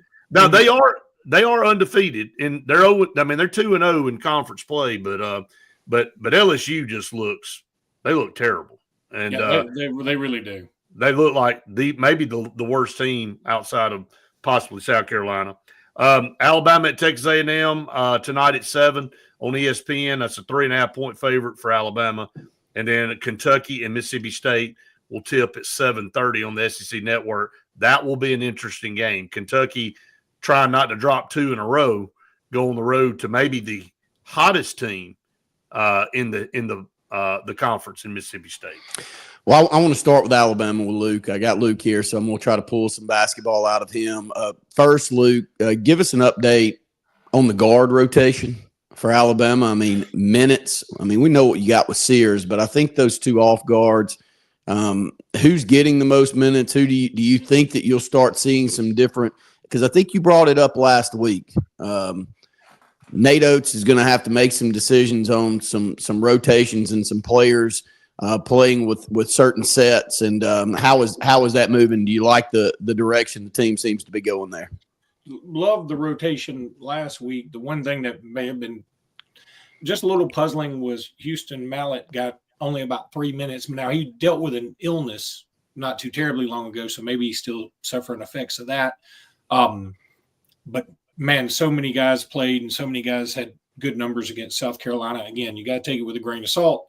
It is South Carolina. They're not a very good squad, but you can tell a good team when you see one. I mean, and they look like they were playing on all cylinders. Mark Sears still the lead dog at the guard position, obviously, but LeBaron Philon is right there. I mean, that's just a guy that loves to play basketball. You'll just go to the gym to watch him play because he loves being there. And he trash talks a little bit, but that's sort of what people do. But he doesn't do it in a malicious way. He's an effort guy, and he's got a nice little teardrop shot. His 3-point shot's coming around. Of all the guys on Alabama's team, of all the talent that's there, he's the one guy that keeps being projected in the first round, first 20 picks, really. I've seen NBA mock drafts this week that have him in the first 20. So I think he's going to end up being a one and done, which I hate, but I am happy for him. I mean, he's going to go and do big things, I think. He's going to be a guy you want to have on your team because he can do it all, and he can do it all well. And he's long too, Luke. Yeah, he's well, and I think his football background helps him with his aggressiveness. Just he's fearless. And I think you find that from guys who have played like defensive back when they play basketball, they want to come right at you. Know how to use their body. They have to. Yeah, they know how to use their body well without contact. That's a great point. But Aiden Holloway came around. I know it's a cuss word around here, but he's playing a lot better. He's playing within himself. The last couple of games, he's taken some shots that hadn't necessarily been called. Like I went to the South Dakota State game, And they've got South Dakota State just had a bunch of big, burly, Viking-looking type dudes, right? And Alabama was clearly better, but they were skilled and they knew what they were doing. They're very heady players. And a couple of guys accidentally, it looked like to me, although it could have been more intentional, really gave some shoves to Aiden Holloway. One of them actually hit him in the face, and none of them were called. And again, I wasn't upset about it because part of me was like, I want him to work through that. You know, in the SEC, I promise you, when you go play Tennessee and Knoxville, you're going to get hit in the face, the crotch, the toe, the knee, everything. So you better learn to deal with it. And because that's just how they are. And again, that's just their style. And so he played through it, got better. He's still not the biggest person in the world. So, yeah, I mean, when somebody hits him, it can hurt. But he's doing okay. Then you move to the other positions like Darian Reed. I thought he got sort of a public undressing from Nate Oates when he didn't get back on defense the way he should have. He pointed to – he was coming back, but he pointed out he almost pointed to Mark Sears like, this is your guy, and sort of left him, and it led to a wide-open dunk, and Oates just got in his grill.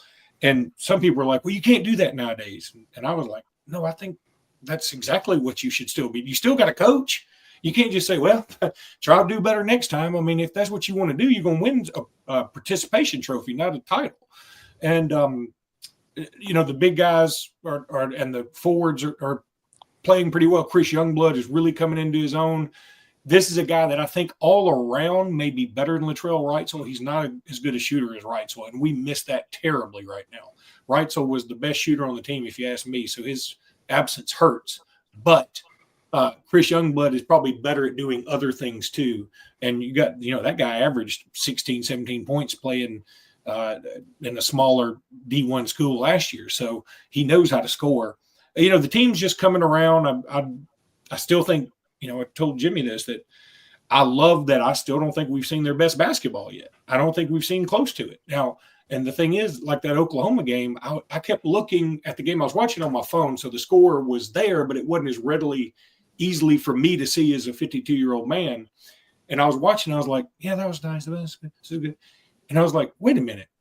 We're up 1-0. We win the game 107-80 or whatever. I was like, how in the – it didn't look like we beat them that badly to me. And Porter Moser, who's a coach for Oklahoma, had a great staff. I had never heard this before and certainly didn't expect to hear it from the opposing head coach. But he said, you know, everybody talks about Alabama and live by the three, die by the three. He said, first of all, it's a little antiquated. Secondly, yeah, they shoot a lot of threes. But 41% of the time they get their own rebounds when they shoot those threes. Start the set back over. And then if they miss it again, 41% chance to get that rebound again. And, you know, that's where you get killed. And that's where, as an Alabama fan, you're watching, you're like, oh, we only went 8 of 28 from beyond the arc.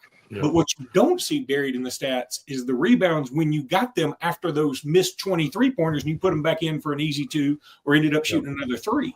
And the next thing you know, you're up by 20. And it's deceptive. All right, let's get to break for TV and radio. Stay tuned. More to come right after this. Luke, how good's the post play? There's a few guys down there that they're new guys. I don't pay attention. You know, I know how good Nelson can defend. I watched it last year. I mean, the reason y'all did as well as you did of course, Sears played well and y'all shot the damn eyeballs out of it. But Nelson's ability to defend down in the post was the reason y'all could stay in some of those games to run to the Final Four. Who are the new guys? Where are they from? Maury is there. And, you know, I said this last week, until the Oklahoma game, and South Carolina too, he played well. Those 2 games, disappointed is maybe hard on him. Is he the big guy? Like the burly, he's got some weight to him too. Big, strong, like, I mean, I think he might be Nigerian. I can't remember exactly. Yeah. He's just big, strong, intimidating looking dude. Yeah. And I had almost been disappointed because I was like, hey, I thought we were getting like this monster rim protector. This guy. Yeah. Well, he hadn't been doing that. And I talked to Passing about it on the way to the South Carolina game where he was going. And he said, look, Nate Oates has talked about that. He said, you probably didn't hear it because it was sort of a Tuesday press conference thing that I don't listen to. And he said that when Cliff got in, the coaches were like, well, we don't have to work on backside help defense. That's Cliff's got that. He knows how to do all that from Rutgers. He's fine. Well, what they found out was trying to adjust to our style and the way we play, and then doing that type of defense is different than what he was doing at Rutgers. So about, a couple of weeks ago, they said, we're going to start working on how you're supposed to help defend, now with our style. And he's gotten a lot better since then. Against South Carolina, I'm pretty sure he went 4 of 4, 6 rebounds, didn't have any free throws, but I don't want him to. He doesn't have to score.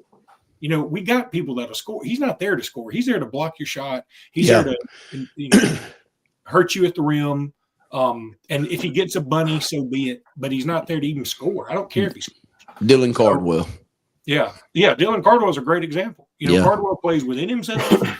He should. He said Wade Taylor and Dylan Cardwell were in the same signing class, I think. Back in the 90s. Yeah, back in the 90s, he got, Dylan Cardwell again. We were doing a whole different style of clothing back then. I remember Dylan Cardwell guarding Eric Montross at North Carolina. Cherokee Parks at Cherokee Parks, I forgot. You remember that? Oh my God. He even looked weird. Golly, boy. Well, he was a hippie's hippie, wasn't he? Yeah, he was. Oh, we got 20 seconds. Cherokee Parks. I was looking at one of those McDonald's All-American sheets. I don't know. It's one of those Twitter accounts that I follow, and he was one that I was checking. Yeah. Really? That's crazy. Well, he didn't end up at Duke with Mike Krzyzewski for no reason. All right, here we go. Welcome back, everyone, to the Sports Blitz Saturday Sports Countdown. About halfway through hour number 2, a couple segments left in the show today. Continue to get your comments in, and good analysis there by Luke on kind of breaking down where Alabama is right now and some of their players and what kind of production they have. Justin says Ole Miss basketball always gives Auburn problems. I think that went back to our conversation about Ole Miss being undefeated and playing LSU. Yeah, that's never an easy place to go play for Auburn, and it seems like that's always been a team that's given Bruce fits. Not many teams in the last 5 years. One's Texas A&M, another one has been Ole Miss. I would definitely say that probably have been outliers when it comes to causing Auburn problems. But when you look down at this conference, guys, I think, again, let's look, since we talked about Alabama, let's stay with them for just a minute. A&M today on the road, and then they've got Ole Miss coming in on Tuesday, and then on the road at Kentucky next Saturday. So 2 pretty tough road games sandwiched with a sandwich of Ole Miss at home coming in, Luke. So, again, no rest for the weary in this conference. You got to go to Rupp Arena, and you got to go out to Texas A&M tonight. Yeah, I think Alabama has – they go they opened up with Oklahoma, who's undefeated. Then they play South Carolina. Okay, South Carolina not that good, but then they're at A&M tonight, who's number 10 team in the country. Then they welcome in Ole Miss on Tuesday. Yep. Right. And then at Kentucky next Saturday. I'm thinking about going to that game. Just it may be a lot of fun and maybe a good opportunity to go. It's still Rupp Arena. I've been to Rupp Arena before, but I'd love to go again. And I'll keep going. Then I'm not saying anything's easy, but you got Vanderbilt and LSU at home back-to-back after that Kentucky game, so you definitely feel good about those. Yeah, the backside of Bama's schedule is much harder than the front side, Right. And then you got Mississippi State on the road at the end of the month. I don't think anybody's doing well for them is Keyshawn Murphy from Ramsey. He's playing well. Yeah, and then Hubbard, too, is a – Hubbard's I'm not surprised with that guy from Ramsey. I mean, he was physical in high school, and that was a great get for them. And, I don't want to go over there. Brett and I were talking about that, just places that you don't want to go play right now. And Mississippi State's right there at the top. This is a 3-game stretch for Alabama. If they get through these 3, we really have separated ourselves from the pack, from Auburn and Alabama. You're going to know a lot about Alabama if they go over and beat Buzz there at Texas A&M. And they come back and beat an Ole Miss team that's probably going to be undefeated coming in, and then you go on the road to Rupp Arena. I don't care if you say Kentucky's slightly off where their best days have been. It's still an impossible place to go and play. For Auburn, it has been. Even when we take great teams over there, they run us out of the gym in Rupp Arena. And I think Kentucky's pretty doggone good. I mean, you got to tip your hat to Pope coming in as the coach and kind of rejuvenating them. I think we talked about John Calipari and Kentucky. I think it was a mutual, I've had enough of you, kind of like Layla and Lane at the time. Not that John Calipari and Kentucky ever get back together like they have, but I think both of them had enough of each other. I think John Calipari needed to go somewhere, and I think Kentucky was ready for him to go somewhere. So, expounding on that Keyshawn Murphy talk, he averages about 23 minutes a game, 10 points a game, 7.7 rebounds a game, 2 assists a game, a steal, and 1.3 blocks while shooting 74% from the stripe and about 53% from the field. I mean, those are really, really good numbers. Well, I know we've got 16 games to go in conference play, but here's how it breaks down right now. You got a 5-pack at the bottom at 0-2, Oklahoma, Arkansas, LSU, Texas, and South Carolina. Then you got a boatload of teams at 1-1, Missouri, Vanderbilt, Tennessee, Florida, Kentucky, and Georgia. And then you got 5 at the top undefeated, A&M, Ole Miss, Alabama, Mississippi State, and Auburn. And again, it's only 2 games in, but we kind of saw on the opening weekend of SEC play who the pretenders were and who the contenders were. And that'll continue on as we get into the meat of this schedule. But we talk about what it's going to take to win this conference, win the regular season. JJ and I talked about it yesterday on the show. And it's always that 13 number that'll get you in contention. I think there could be, 3 or 4 teams vying for that spot up there at the top. And I think if you could get to 15 wins, if somebody wins 15 conference games, they're going to win the league. But I think it could be between 15 and 13, the 15, 14, or 13 mark win-wise for a team to win this league. Well, that's the reason this 3-game stretch for Alabama is so important, because they're all winnable games. Alabama's going to be favored in all 3 of these games.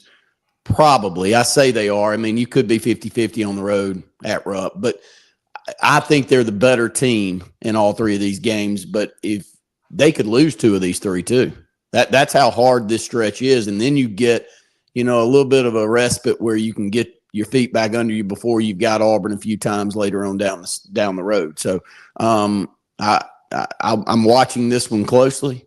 And I do want to go back to your comments on Murphy, though, Luke. We've had the good fortune of watching some programs here in this state, and we can pass along the way that certain high school programs in this state play. And I can tell you this about Ramsey, who's, by the way, one of the best coached basketball teams in our state. But they play that way. Those stats that you just gave, when he left high school, that's what he left. If you don't play up-tempo, hard-nosed, defensive pressure basketball for Ramsey High School, you don't play. It's really simple. So no surprise at all to me that certain players from certain programs in our state move on and have success. That's one of them. No doubt about it. That we see them year in and year out. Again, we've been doing it long enough to know we get shocked when certain teams don't make it to Birmingham rather than certain teams making it. I mean, it's good to get to see new teams make it, but when we look around at each other and go, where's that team? And, where's that team from North Alabama in girls 3A basketball? We just get used to – and again, probably more in basketball than any sport, you get in a system in a program where you just – it doesn't really matter the players. You just recycle and they get into that culture, and it's a machine. And you either get in there and play it that way or you get out or you get pushed out. And so that's why you see a lot of these programs that are really good in the girls and the boys side that continue to make the finals every single year here in the state. So Kyle said he doesn't think A&M will have the firepower to keep up with Bama tonight. Without weight, that definitely is a massive blow for. I mean, it's the best player. I mean, there's no other way to spin it. You take the best player off any of our teams, You take Grant Taylor or Mark Sears off Alabama's team. You take Janai Broome off Auburn's team. They're not going to be the same. I don't care. I mean, they're still good teams. They can still win the game. But you take anybody's best player off the team, it's going to be a tough matchup no matter who it is. All right, let's get to break. Stay tuned. More to come here on the Saturday Sports Countdown right after this. Go to Auburn specifically, Brett. All right.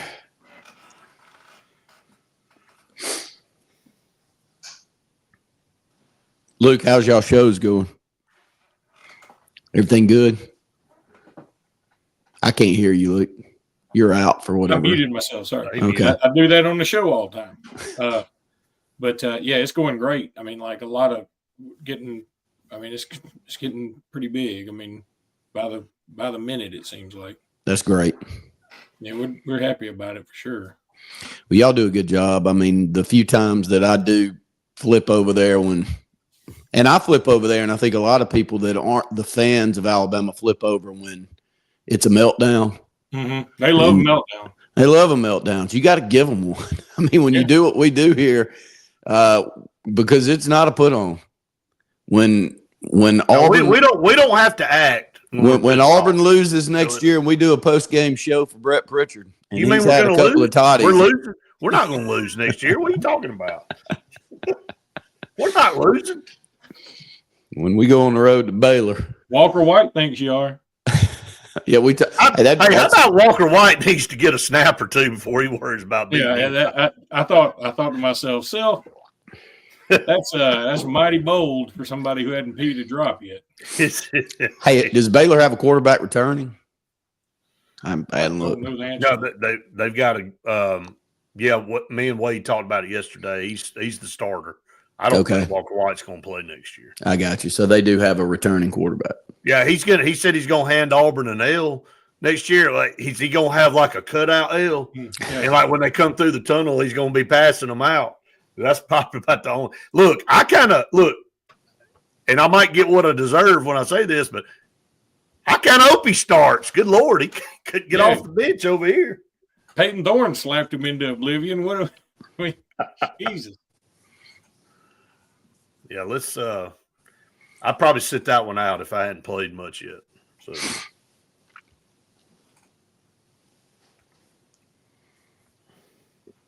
it is amazing the way some people run their ball. I mean, and I know he was on the Baylor show, like Randy said, and he's gonna say that, but I thought for the most part his comments were fine. I mean, they weren't bad. Yeah, they weren't bad. I mean, he said he has no ill will at Auburn, and he talked to Freeze on the way out, and I mean, he read the handwriting on the wall. I mean, they went out and got Jackson Arnold, and he's like, "Well, I ain't playing here. I got to leave," and he left. So I mean, it is that simple. Yeah. So we try to build stuff. I mean, that's just what you got to do in this day and age. I mean, you can decide to sit on the bench for another year. And that's why I think the deal with Quinn Ewers in Texas is what it is. I mean, Arch Manning ain't staying another year on the bench, so somebody's got to make a decision on what's going to happen. So, yeah. All right, here we go.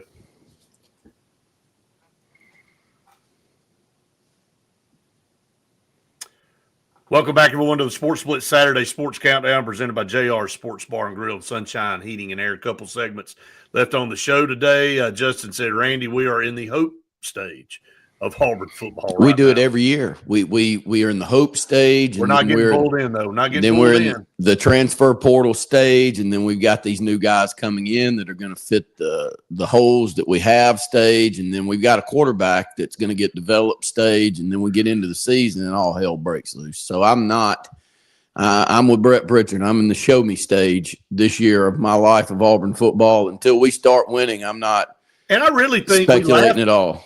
We laugh about that, but it really just needs to be that way right now. I mean, it just I look, there's nothing wrong with getting excited. And Luke said this before, how quickly you forget what happened. And then when the season rolls back around, you get excited again and you kind of get pumped up and all this kind of stuff until you get right back in the same old routine again.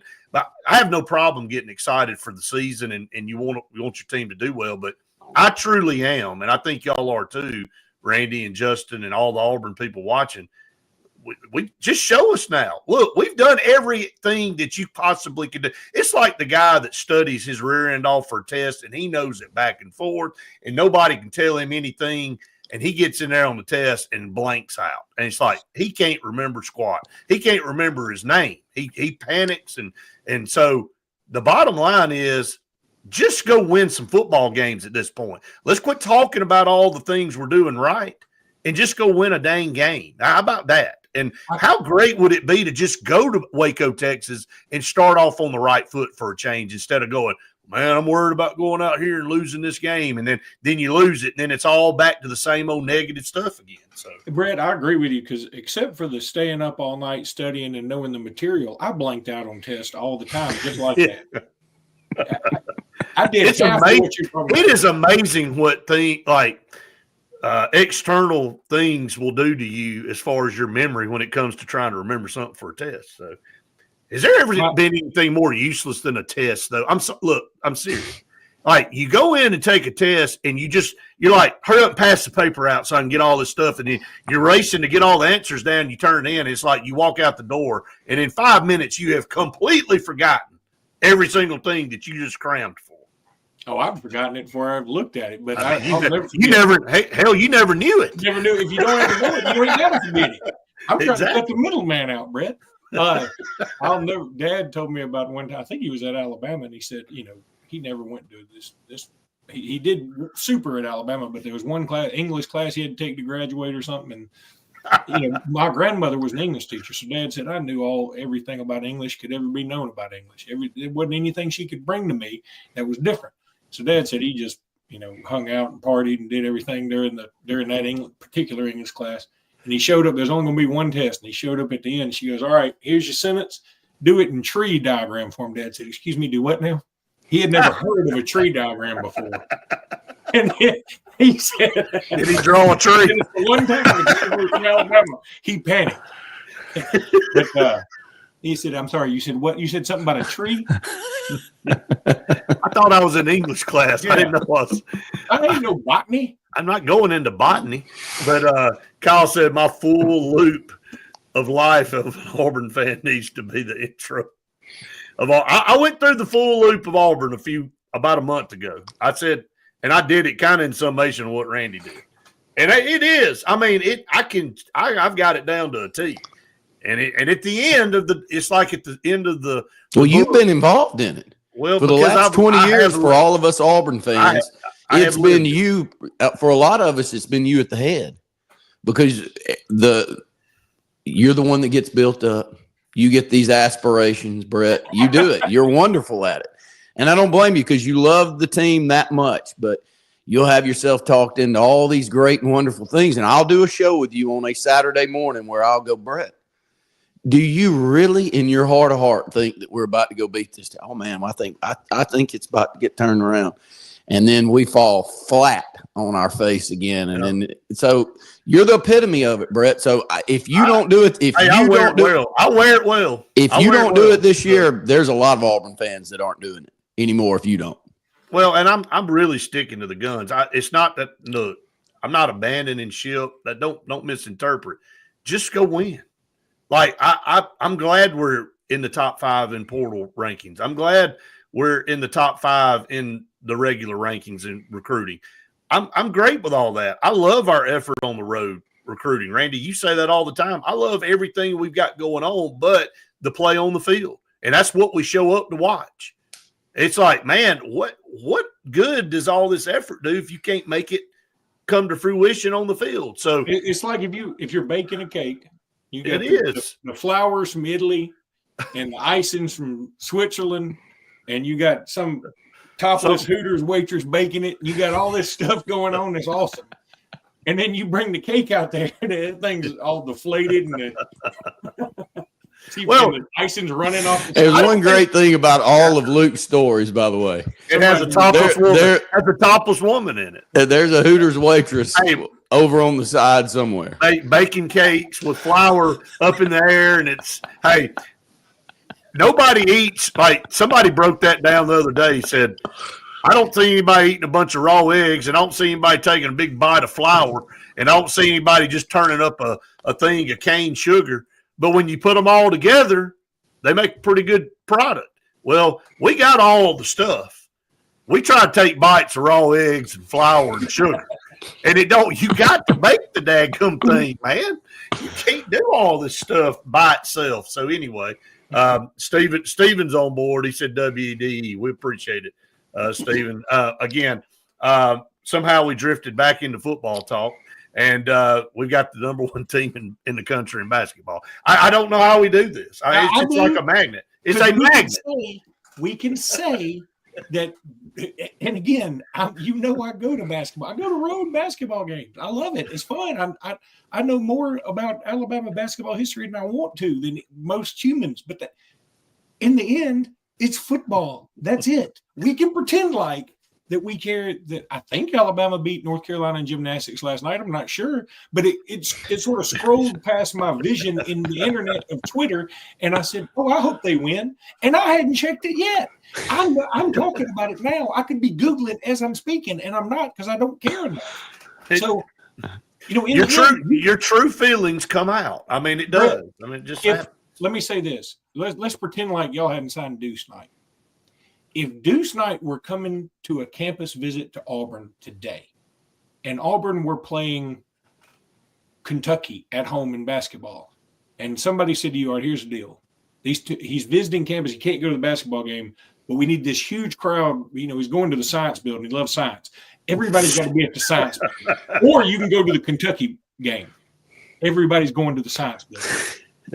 I mean, you're right. Look, I hate to say it, but it's the truth. I mean, it just is what it is. So, all right, we're going to take our final break. When we come back, we'll spend 3 minutes on the number one team in the country before we close it out. Stay tuned. More to come right after this. Y'all know I love science. Hey, he's in there trying to figure out how to bake a cake.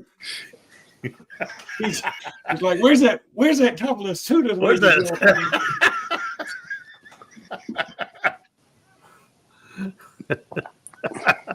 Steven said, "Wish you would have brought Gus back as OC." Justin said, "Oh Lord, Steve, I don't know if I could take that.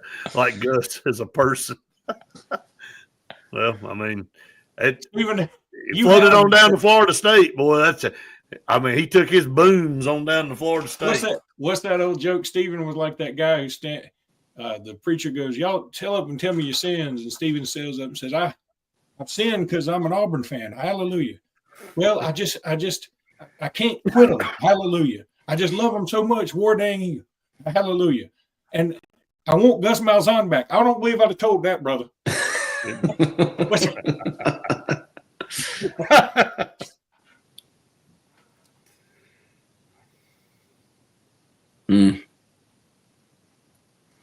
Oh, God, don't even get me back to Harsin with Smith and Russaw. Oh, God. What a disaster.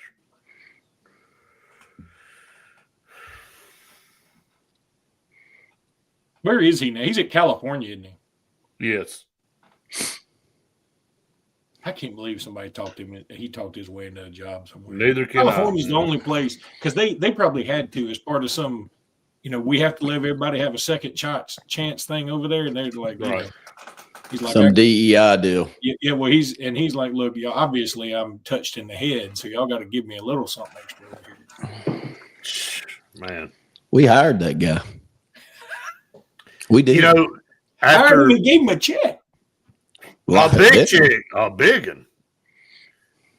And if that is true, how Alan Green and him decided they were going to link up was in a hot tub at some conference. They were sitting out in the hot tub. He's like, "I think I need to hire you as our football coach at Auburn." I mean, first of all, that should tell you all you need to know right there. Well, he's going back to the lifespan of an Auburn fan every year. That was one of the top ones. I remember I was coaching a basketball team with our good friend Wes Coleman, and somehow Wes walked over to the bench or something and grabbed his phone. And he came back and he said, Auburn just hired him a football coach, and it's Brian Harsin. I said, who in the hell is that? Who is that? And but that's, do y'all remember that? Did you know who he was when we hired him? Not a clue. No clue. Like the press, nobody even had an inkling. He brought one in out of left field so far. We said, man, either this is going to be a disaster, which it was, or this is going to be the most unbelievable hire, because this is a guy that is going to be the next best thing. Right, but back to my point, we were spinning in a positive direction. Oh, we were. 30 seconds. There we go. Well, you got no choice at that point. You can't just you got to spin something. You got to spin it. Y'all had just said how awful he was. I mean, whatever piddly recruits he was getting wouldn't even looked at you. All right, 10 seconds. Jumping Jack Purchase would have just jumped on back to Australia. 5 seconds. Jumping Jack Purchase. It's the worst. Welcome back, everyone, to the Saturday Sports Countdown final segment here on the show. Again, we appreciate everybody watching and listening each and every Saturday. Justin has to ask, what has taken more years from your life, audio issues or Auburn athletics? Audio, because I'm expected. You know, when someone tunes into us, they don't know you, Justin. They didn't know Kane or somebody else. We've had a lot of great producers on the back end. They don't know you, but they see me and Brett. And when it sounds like Starship X is coming in the middle of a broadcast, I'll never forget that Alabama, Mississippi one. And I knew something. Look, you knew when something was going on when you can look over and Justin give you that look, like he's like, oh yeah, it's all good, and it really isn't. It ain't really good, man. And you know, like, okay, he's telling me it's good, but it ain't good. Brett, I got to say this. We may just not even get to it, but I got back and I turned the stream on. It was like, I said, well, nobody listened to that. I'm glad I called that game for 3 hours. But Justin anyway. does wear his heart on his sleeve with that stuff. He goes, because he does care. He cares. The more he tilts his head is how more screwed up the audio is. And that broadcast, he's like, yeah, it's going to be okay. I'm like, no, it's not. I don't think this is going to be okay at all. This is not going to be okay. All right, so I have gotten the message. We got to get out in 4 minutes. So I've got 4 minutes to talk about Auburn and South Carolina today. Randy, I'll kick it over to you. Auburn traveling to South Carolina. Again, it's not a massive matchup to talk about. This is not like we're playing Kentucky or Florida today. You're playing South Carolina. You should take care of business. Janai Broome, to me, is still the story. He just kind of looks like he sleepwalks himself to 24-12. Every single time he goes on the floor, that's how good he is. Yeah, it's what a get. Thank the Lord for NIL. Any Auburn fan that wants to go and complain about the transfer portal and NIL, don't watch his basketball team, because you wouldn't have Janai Broome and you wouldn't have half of the great players that we throw out there, because outside of the freshmen, the entire roster's transfers that we've gotten in, and Dylan Cardwell. So Bruce Pearl is playing that game as well as anyone, and we're really lucky to have him. But Brett, watching this team, it can be a Miles Kelly. You know, that's the beauty of this Auburn team, is Miles Kelly can go for 7 on the road at South Carolina today, and then we can come back home and we can play Mississippi State or any other main team, and he can go for 20. And he did that at Texas. There was a moment in that game the other night where if Miles Kelly doesn't go off, Auburn probably has a really good chance of losing that game. Oh, they would have lost. And then CBM doesn't score there in the first half, and he comes back out in the second half, and he can go get his shot, and he goes to the free throw line, and he knocks down key free throws to close the thing out. So Auburn's just deep, and it can be a different player each and every night. And the X factor still for me is Denver Jones. When Denver Jones is in the basketball game at the point or the 2 or wherever we need him, we seem to be a much better team when he's out there on the court. And I think that when we get into on the road at Alabama, or Alabama at Auburn Arena, or some of these key matchups is going to determine which one of our 2 teams wins the conference title. I think you'll see a little bit less of the bench than we're seeing currently, and you'll see a little more of those elder statesmen out there on the court, and Denver Jones being a key one to me. We just broke down Alabama's schedule the next 5 games. Let's look at Auburn.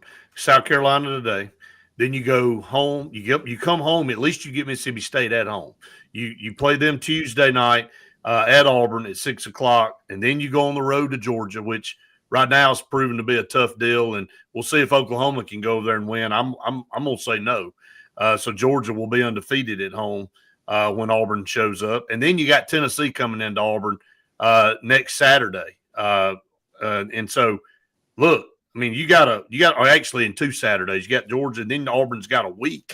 They don't play a midweek game, and then they play Tennessee. So, man, Mississippi State and Tennessee, 2 out of their next 3 after South Carolina. I mean, it's almost similar to what Alabama's got to face. Alabama's got A&M and Kentucky. We couldn't ask for a better schedule. I'll say that. I mean, you look down at this schedule for Auburn this year to have this team and have this SEC schedule line up the way that we have it, there can be no complaints. Let me wrap this up for TV. Randy and Luke, y'all hang on for just a second. We appreciate everybody watching again here on the Saturday Sports Countdown. And again, we'll be back with you next Saturday for more. For Randy and Luke, I'm Brett saying we've enjoyed it. We hope you have. See you next Saturday for more of the Saturday Sports Countdown. All right, so now we can keep going. Keep going. Yeah, I mean, we just got a great schedule. And so sometimes it lines up like this. Of course, we got to go on the road to Kentucky. We got to go to Alabama, but that's going to happen. I mean, you're going to have a few. You're going to have some. Yeah. But for the most part, the games that we're on the road are winnable games, and the games that we need to have at home that are just the one-off games we get at Auburn Arena. So couldn't ask for a better schedule. And I'm with you. I think somebody's going to get to 15 this year. And I think one of our 2 teams has the best chance. So this 3-game stretch. This 3-game stretch for Alabama is the one to watch. Hey, I got to run. I'm with you, Luke. Yeah, we're all gone. So, hey, just want to tell everybody thank you for watching and listening, and we'll be back with everybody next week for more Sports Blitz program. Have a great weekend, everybody. See you later.